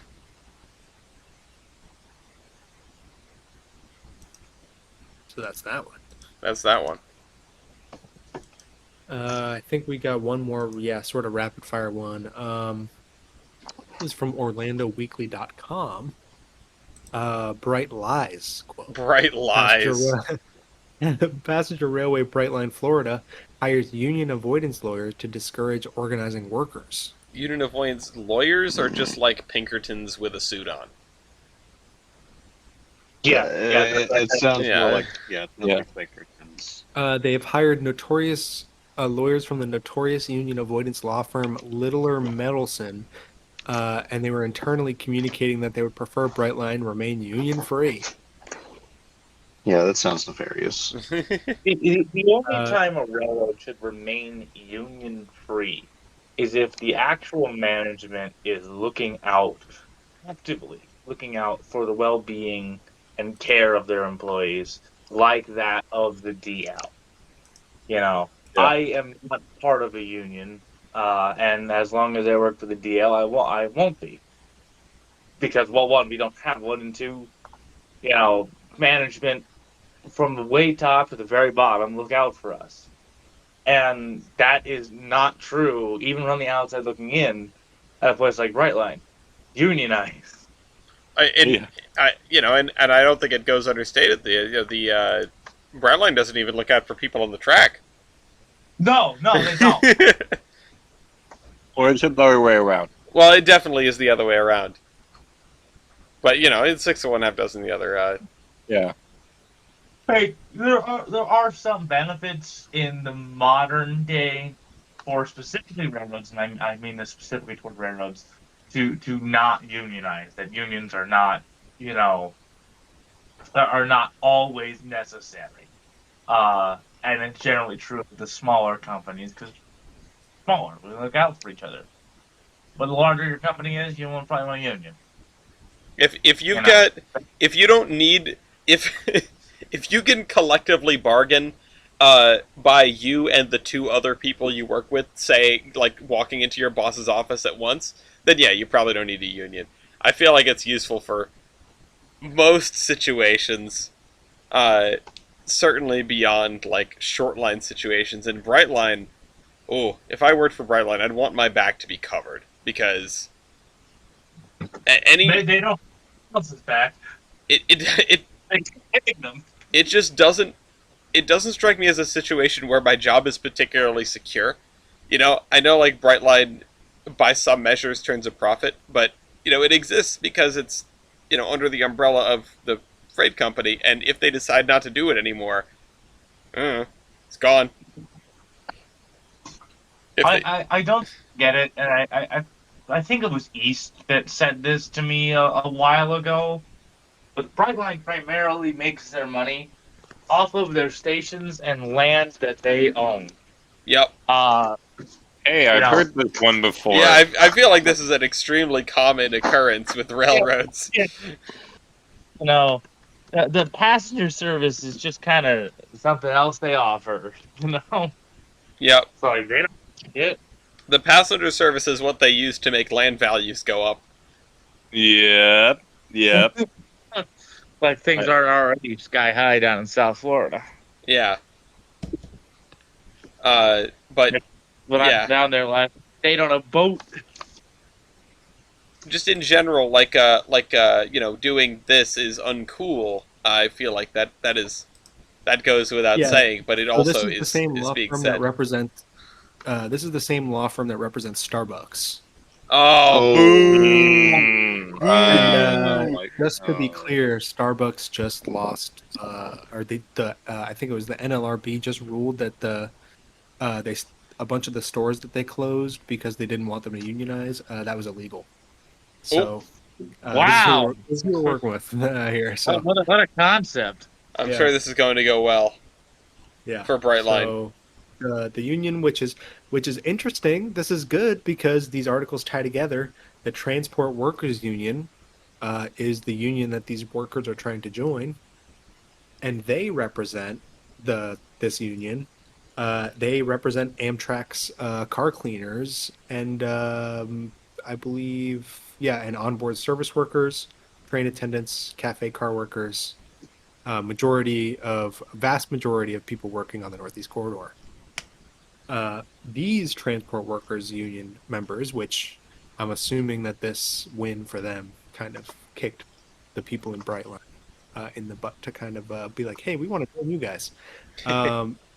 They got a historic wage increase for their employees in Amtrak. They have apparently, according to the union, it's the largest wage increase for onboard workers in Amtrak's history, and it includes paid family leave, something that we heard about from Ellis. I'm assuming this is the same thing that you were talking about. Quite possibly. Um, yeah, this is just like the union's press release about it, but this is Okay, yeah. um, Damn, if only we had read these in advance, we could have made a beautiful segue between your thing and my thing. well, no, I did. I asked earlier, and I was like, "Is this the same thing?" You're like, "I don't know." And then Because I don't know. I don't know. But anyway, yeah. Like Ellis said, pretty cool. Yeah, very nice. Historic raise, very cool. Union good. Let's see. We got NGT, we got Brightline. We need G&W, our favorite, Orange Plague. Last rapid fire article before we get to the sort of big discussion one. Which also I bunch don't know of- a damn thing about. Wait, no, put those articles back. I need them. Oh, sorry. Thank you. The G&W dispatchers have voted to join a union. G&W is American definitely Train- large enough for this to be useful. Yeah, the American Train Dispatchers Association will represent them based in Vermont. Well, that's cool. Wait, Yes. why are they based in Vermont? This I don't know. This threw me for a loop when I saw this article, and I'm like, wait a minute, what? Yeah, apparently all their dispatchers are in St. Yep. Albans for all their shit. Yep. They are. Except, Even though except Pan Am Southern and their Canadian stuff, apparently. Pan Am Southern doesn't. Wait. How does? Yeah, What do you I mean guess- Pan Am they Southern? mean- They mean Berkshire and Eastern. Yeah, I guess. I just I don't know why rest they in didn't- peace, Pan Am. Yeah, they yeah, tried to make it- G&W acquires Pan Am Southern supplies more. Well, they did. I don't know if They that already would have been did. better. Yeah, I don't. The only thing I can think of is why it's up there is something with like the Vermont system. Like, Well, no, because yeah, isn't VRS not G&W, though? no, They're not- GRS is definitely not GNW, but I'm thinking that GRS has other railroads. Maybe they're just piggybacking. All I know is that for when I decide to leave the DL, Vermont is an option I could move to. Yeah, Yeah. Vermont is a cool and pretty place. VRS is very cool. Vermont Rail Services, isn't that one? That one's state owned, I think. Right? Yeah, Vermont Rail System, I believe, is state owned. Services. It was the state took over like the former Rutland, because the Yeah. Rutland was extremely dead. It's the Rutland. It was the Rutland. I for a while there I called the Rutland America's Forgotten Class 1, but honestly I think that distinction belongs to the NYOW. The Watchdog one, you can get rid of as well. Oh, okay, yeah, I'll get rid of that one too. That's the first one you I don't- covered. the O&W was ever considered a Class 1. I I no. thought it was. I think it was. It was. I said, I don't know how it Oh, you don't is. know how? I thought you just said. I thought you said you didn't think it was. I don't know how it was. I don't think it should be, but Listen, they tried. Okay, they tried. They tried really hard based on their infrastructure, and then they died really hard. they had hard and fast, like they lived. Yeah, They somehow got, F3s. they lived fast and died poor. Drive fast, leave a sexy corpse. Exactly. Well, sadly, they did not. Have you seen those F units? Yeah, well, they're. I mean, That's it. That's all you got. They Uh, look so cool. anyway, so what about this should be the longer one, I suppose. We are running a little not short of time, but we need to get through this and the other two things in a reasonable amount of order. TJ, what do you know about the CPKC lockout? Because I just know that it happened. Yeah, I don't know too much more, but it kind of fit in with the trend, and it was a few weeks old, so I picked it up. So basically, I think what happened was the union wanted to dispute their contract or something like that. It was because of some arbitration that wasn't working right. After a year of negotiations, CPKC moved to lock out the union from working on the railroad, so it shut down the entire Canadian rail network. So basically, it's like a reverse strike. Yeah. They say, "Oh, you can't fire me. I quit," kind of thing. Yeah. Take note. The union in question was almost certainly going to strike. They wanted to strike. Yeah, negotiations had completely broken down to the point where the union had discontinued training programs for new employees that they were doing under agreement with CPKC, and yeah. Yeah, and basically, this led the Canadian government to pull a Joe Biden and Joe Biden. pull a Joe Biden and say, "No, thank you. Go back to work." Yeah, they did have the Canadian Minister of Labour's announcement exercises authority under Section 107 of the Canada Labour Code to direct the CIRB, the Canada Industrial Relations Board, to impose final binding arbitration and for railway operations to resume forthwith. Well, I can only hope that the unions end up getting at least some of their demands in the long run with continuing negotiation, as happened across the U.S. after the cancellation of the strike, as it were. I hope that the Canadian government is as proactive as ours was at forcing continued discussion and not well, this problem solved. Pack it up, boys. Let's go home. Yeah. Mm-hmm. Yeah, that's not a great approach. No. Can confirm, company is on strike. Is you? Is your company on strike? Partially. Oh, okay. Yeah. Oh yeah, I was going to ask you about that. The Kroger, there's some Kroger stores on strike. Yep. Are you part of this strike? No, unfortunately not. I would love to strike against my employer. I'm open about that. I've always been open about that. I voted for a strike 2 times. I want one. I love the idea that you want to strike not because like you feel like you're underpaid or anything, but just because you want to. Like you want to feel included. Yeah. F it, I don't want to. Honestly, yeah, I'll just buy pizza for everyone Yeah. and we'll have a chill time for 8 hours. It's cool. God damn, nobody wants to work anymore. But Yeah. you're supposed to.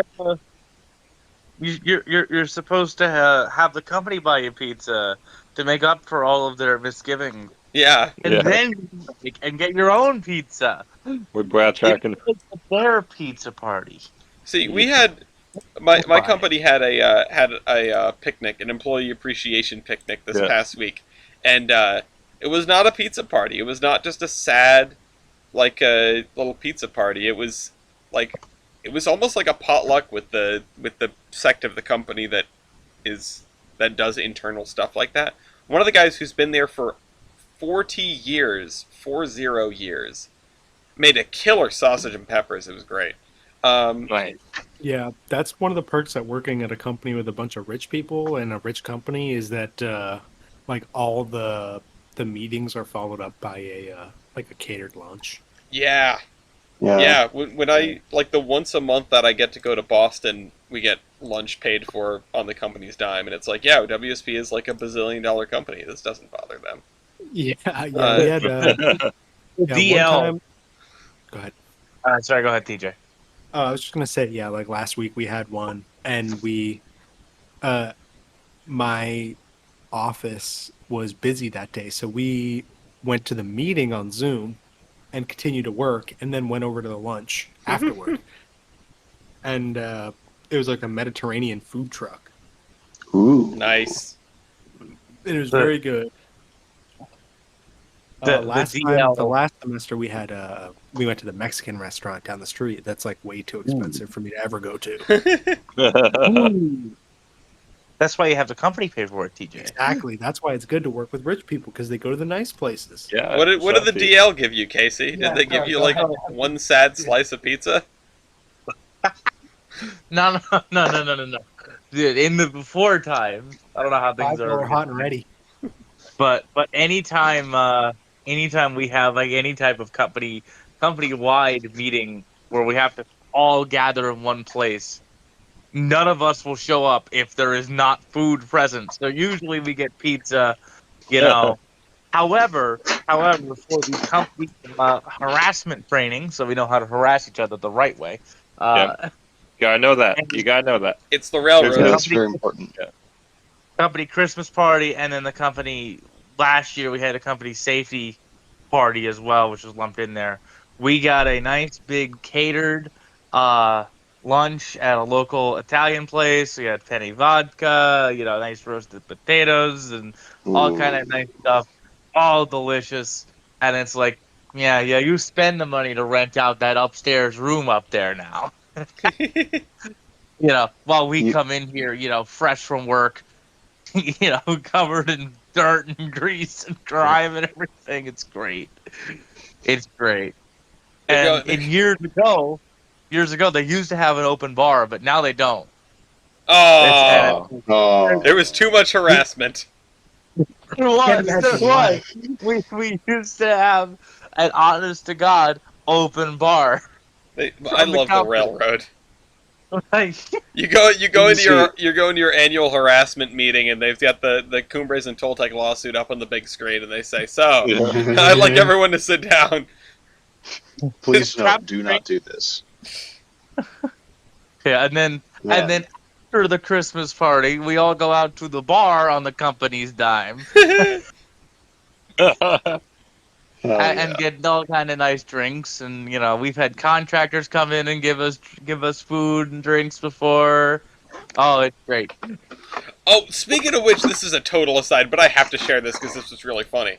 I'm in my Providence Northern meeting this morning, and we're getting ready. We're gearing up, and I realized afterward the treasurer sent the wrong time in the email, which would make sense as to why people were confused.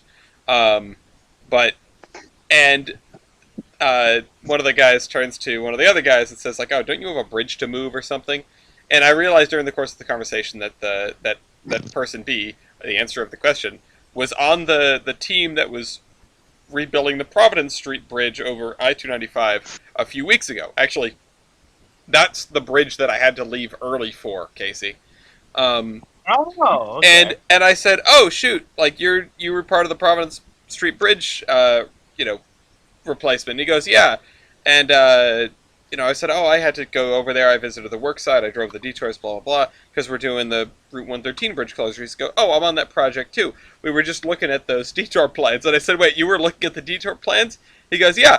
I said, "I made those detour plans." So He's just part of the the contractor that we're working with. I didn't realize this. Oh, cool.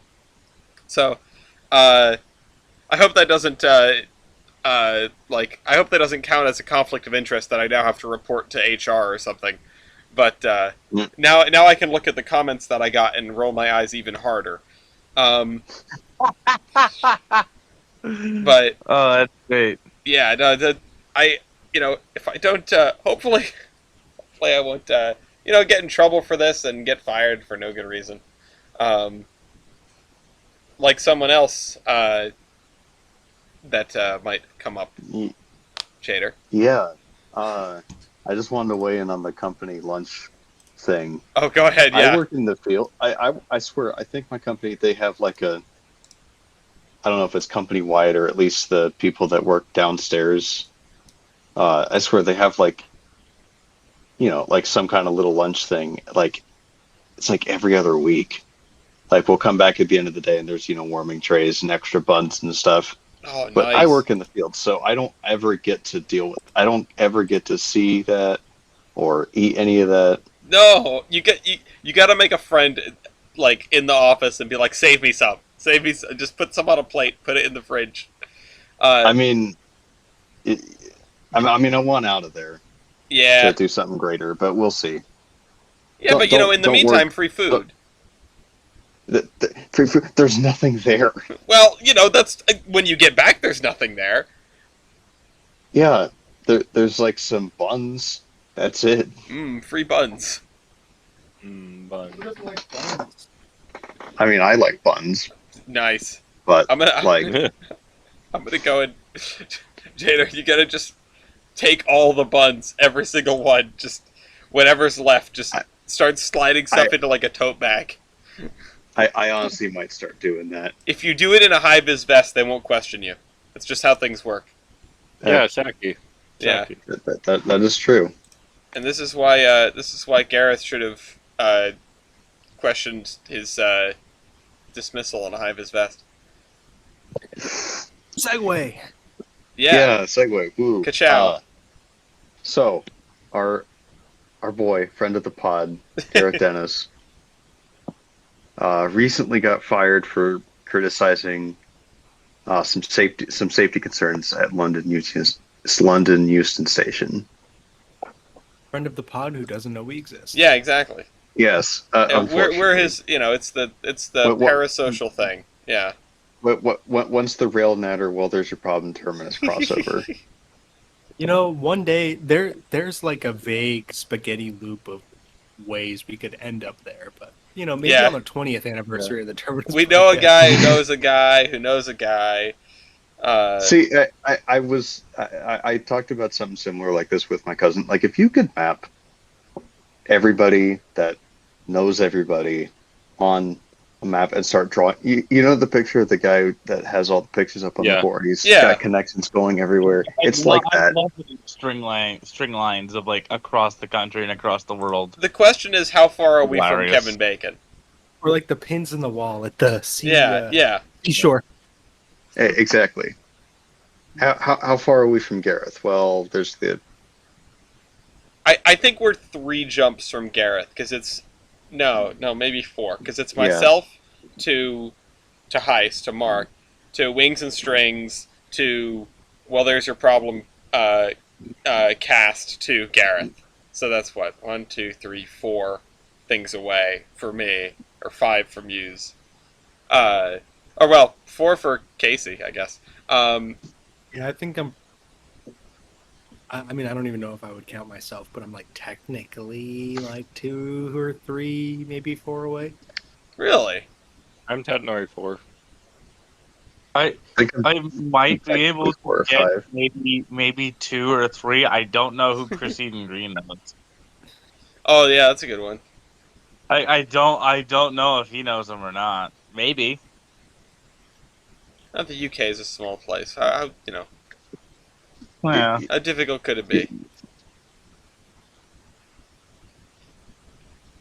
Anyway, so Yeah. so he was fired for criticizing safety practices, which is not good.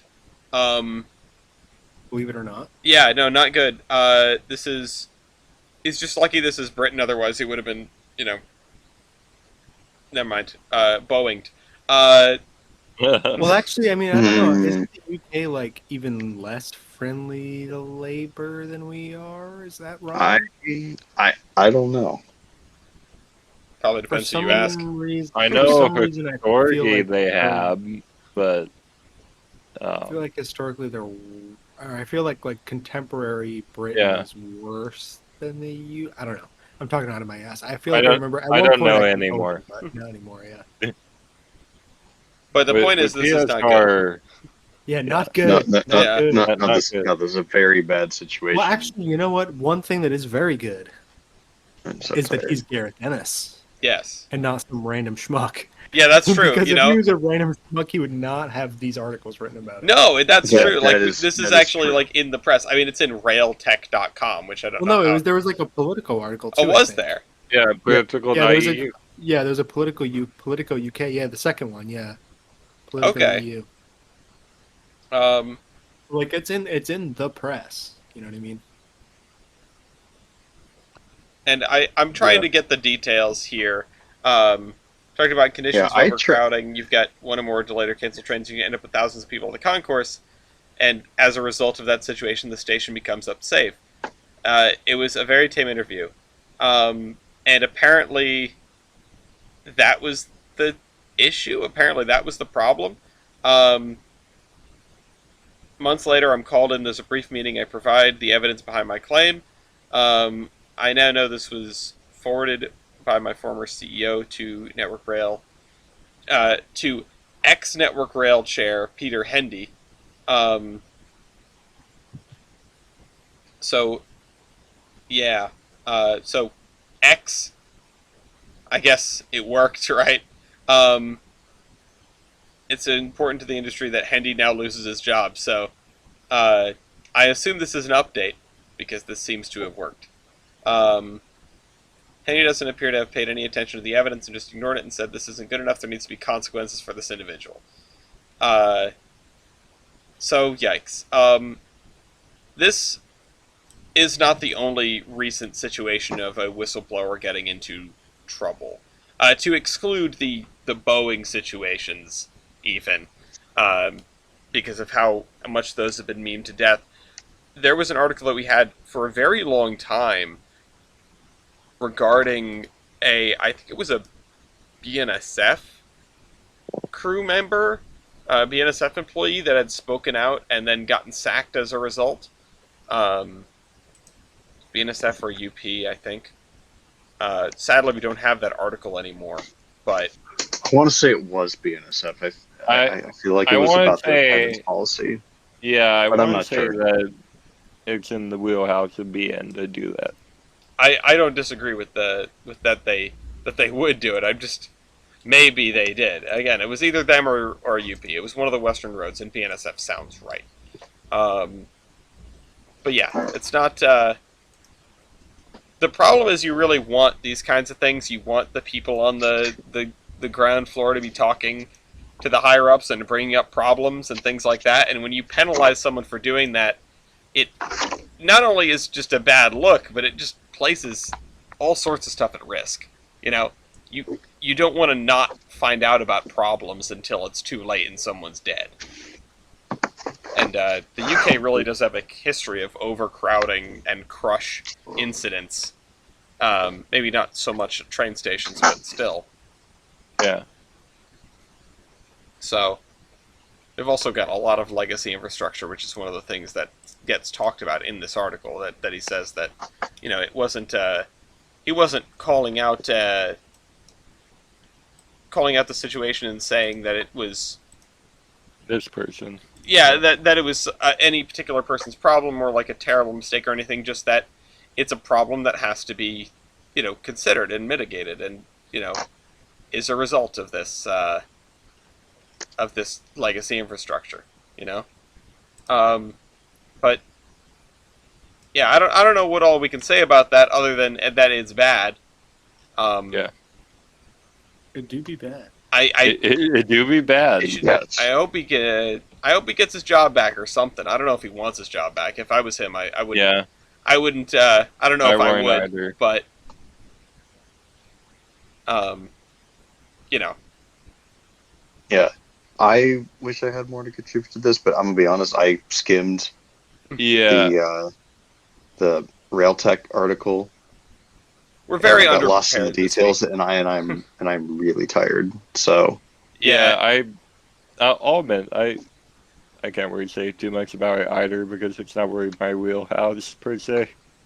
Now, definitely people have had better I'm analyses of definitely this. yeah, I'm definitely more on the operations side of railroading as opposed to the like engineering side of it. We're also importantly on this side of the Atlantic, which makes it a little bit, Yeah, like I don't understand what some of these job titles are. But the point is, Yeah. it's there. I recommend that everyone take a look at it if you're curious. The article is very in depth, and includes snippets of the interview, etc. Or they're articles, 2 articles. So that means we've only got one thing left, and it's our old yeah. friend Doctor Evil. You know where you're never gonna have a situation where people get crushed. I would hope. San Luis Central Railroad. it, Because it's I in mean- the I mean- middle of flipping nowhere. I mean, yeah, there's like 3 people out there. Yeah, there's like 3 people out there. Alligators. Hell, you could maybe even fit the entire town, the center on that diesel locomotive right there. That's W8. So Soleviev is expanding his Denver and Rio Grande empire to the San Luis Central Railroad. He got it one Which piece is- at a time. Yeah. Yeah, he's playing a really interesting game of Connect 4. Connect foam. Connect 4.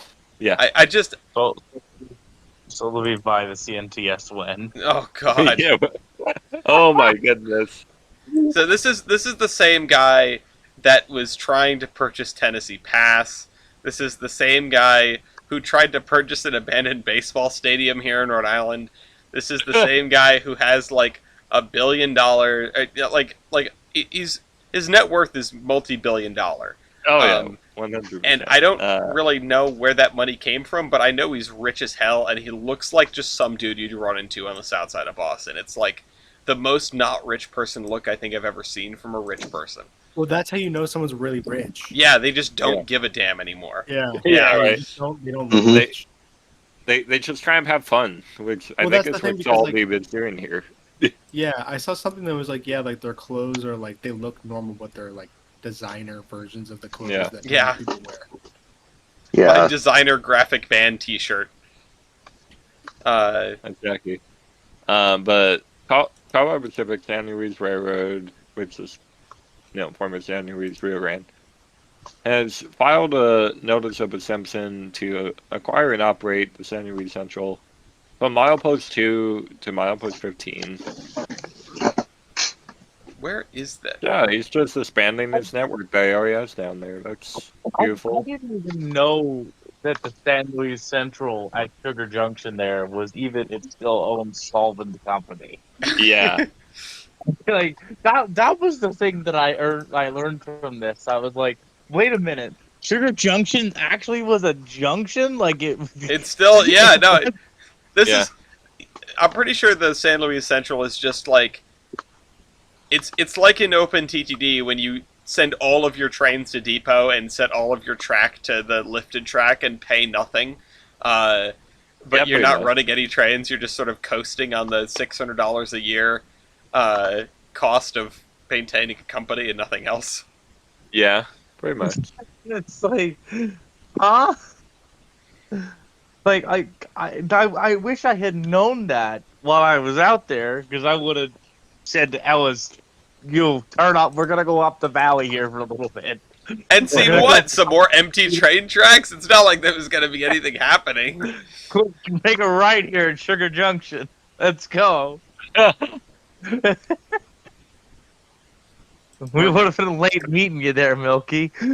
We're going from the middle of nowhere to slightly left of the middle of nowhere, and Yeah. I'm That's all that Valley is. Yeah, can confirm. And Rio Grande boxcars everywhere. As sheds That- in people's yards. Apparently, one of them got scrapped. Oh no! Oh, There's I- only I like see it. 350 left.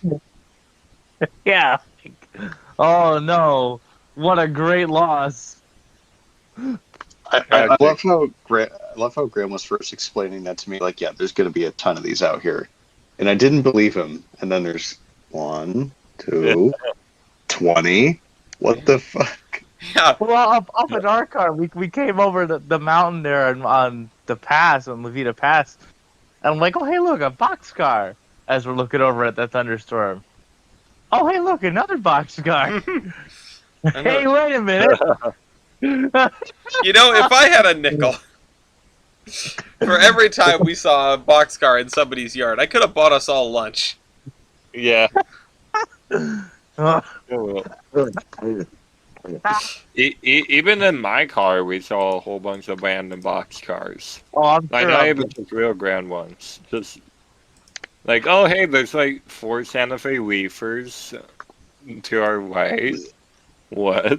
I also I want to underscore as we're wrapping up here. This is not a large purchase. This is a very small railroad attached No, to. this is Is it? very small scale. This is it's a small railroad that has now a tumor of an extremely small railroad, and like goddamn, He's got a branch sign on the branch sign. yeah.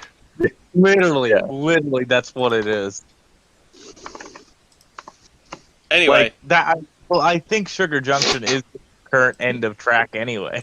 I don't It think- is because they had the Colbert thing happen. Yeah. man, I wish Soleviev luck with playing Railroad Tycoon 6. And I don't know what this man is going to do next. If he buys the effing Cumbrace and Toltec. We need to. He's gonna do what the Rio Grande never got to do: standard gauge the come races. No, what are you talking about? No. Narrow gauge everything else. yeah. Yeah. Of course. What was I thinking? Yeah. I mean, Durango was a dual gauge town. Yeah. Yeah. Save one. Return. Come on. Yeah, save one. Soleviev Save is one. going to save one. That man's nuts. Anyway, that's Crazy enough to do it. yeah, that's the end of the podcast. We've got the latest train on Amtrak. I'm not doing any maintenance away. We've got Royales going on now. Buy trading cards. TheIronHorseman.com. Check it out. Links in the description. Links in the cargoes. Latest train on Amtrak. Guesses go. Not everybody all at Eastbound once. Sunset Limited. Okay, Eastbound Sunset Limited. Okay, I found that. Eastbound Sunset Limited. Eastbound Zephyr. I'm gonna do Eastbound California Zephyr. Okay. So that one's right there. That one's right there. Milky TJ? Southbound Crescent. Southbound Crescent. Let me find it. There it is. Eastbound Builder. Eastbound Builder. Okay, so we got all the 3 westbound trains out of Chicago heading towards Chicago. Eastbound Builder is 51 minutes early at Minot, North Dakota. Eastbound Builder is also. Eastbound Builder is also 1 minute late at Wishram, Washington, and 4 minutes early at Everett, Washington. So the Builder's having a great day overall. The California Zephyr is 52 minutes late at Denver. The Southwest Chief is 1 hour and 4 minutes late at La Junta. Also, the California Zephyr is 7 minutes late at Winnemucca. And the Southwest Chief is 46 minutes late at Riverside, California.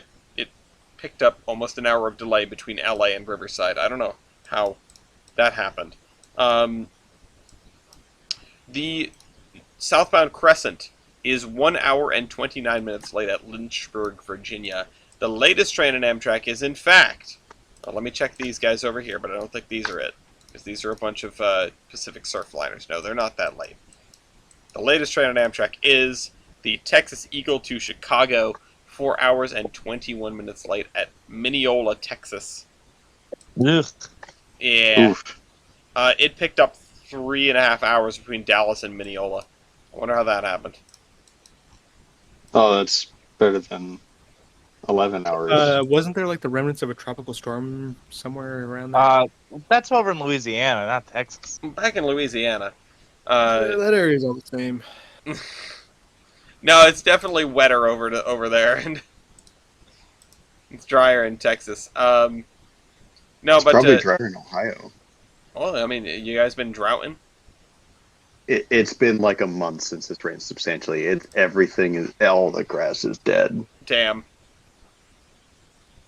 Well, let's round out the That's show here with some little with our terminations. Oh, I have one which is sort of fun and goofy and pointless. Jader. I was gonna find a YouTube video, but too late. Crazy. I was crazy once. The cats made me crazy. Cats as in the animal, or cats as in Kubra's and Toltec? Yes. Okay. Were you? Uh, I'm not gonna say that. don't go there. No, I mean, Uh, no, I mean cats as in animals. We have Uh-huh. too many. Oh, okay. don't Do, tell. do you want another? Don't tell does- Gloria. Don't tell Gloria. Gloria- No, why do Gloria, we do do not you need want another another cat? cat? We don't need another cat. Venkman too. No. If it's Venkman 2, we're just gonna get Fred. Casey, what's your termination? Since I changed my article, I don't really have one, so Oh, I'm are you just gonna gonna say save one. Save one. Save one. It's all Okay, yeah. One. I thought you were gonna grab the Jay Leno article as a termination. No. I grabbed an article I'm excited for. Milky. Mine is a 1965 photo of Charlie Land in Washington. It was an amusement park. If anyone knows Oh. what happened to that boxcar, please say in the comments. I want to know. Trolley Land, eh? Okay, I'm gonna try to copy this, but I can't guarantee that this link is still gonna work in a week. I can also provide an aerial that will work. Okay, well you can do that if you want. Basically the same stuff. TJ, I know this video. Yeah, I sent this video to Ellis the other day, and I didn't really have anything else, so I figured I'd paste this in here. More rebuild F40s are going to the MBTA, and I found a video of one absolutely hauling cheeks testing with the demonstrator unit that Wobtech uses, I guess, to test. Very cool. Good to see F40 still being used as much as I'd like to see them put up the dang wires, but I'll take F40s in the meantime. I have the Bluebell Railway is doing a Ghostbusters event. The Bluebell Railway in England, 19th and 20th of October, and the one time I wish I was in the United Kingdom. I love random little Ghostbusters events. They're doing a Beetlejuice versus Ghostbusters trivia at a place in Connecticut, and I kind of want to go and do that. It would be the second time I've ever done bar trivia. I feel like I don't know enough about the extended universe. Anyway, thank you all for watching. Thank you to you guys for coming on, and Jader, you made it through the whole thing. Thank you to... I could have coffee before we do this. I don't think you should be having coffee in the evening. I think if you end up being a little eepy, that's okay. But I don't want you bouncing off the walls at midnight when you have to go and do chooch the next morning. I feel like that's not good for your health. But thanks to Stephen West for running the local base. Thanks to Virtual Railfan for not sending us a cease and desist. And we'll all see you next week. In case of emergency, call Conrail.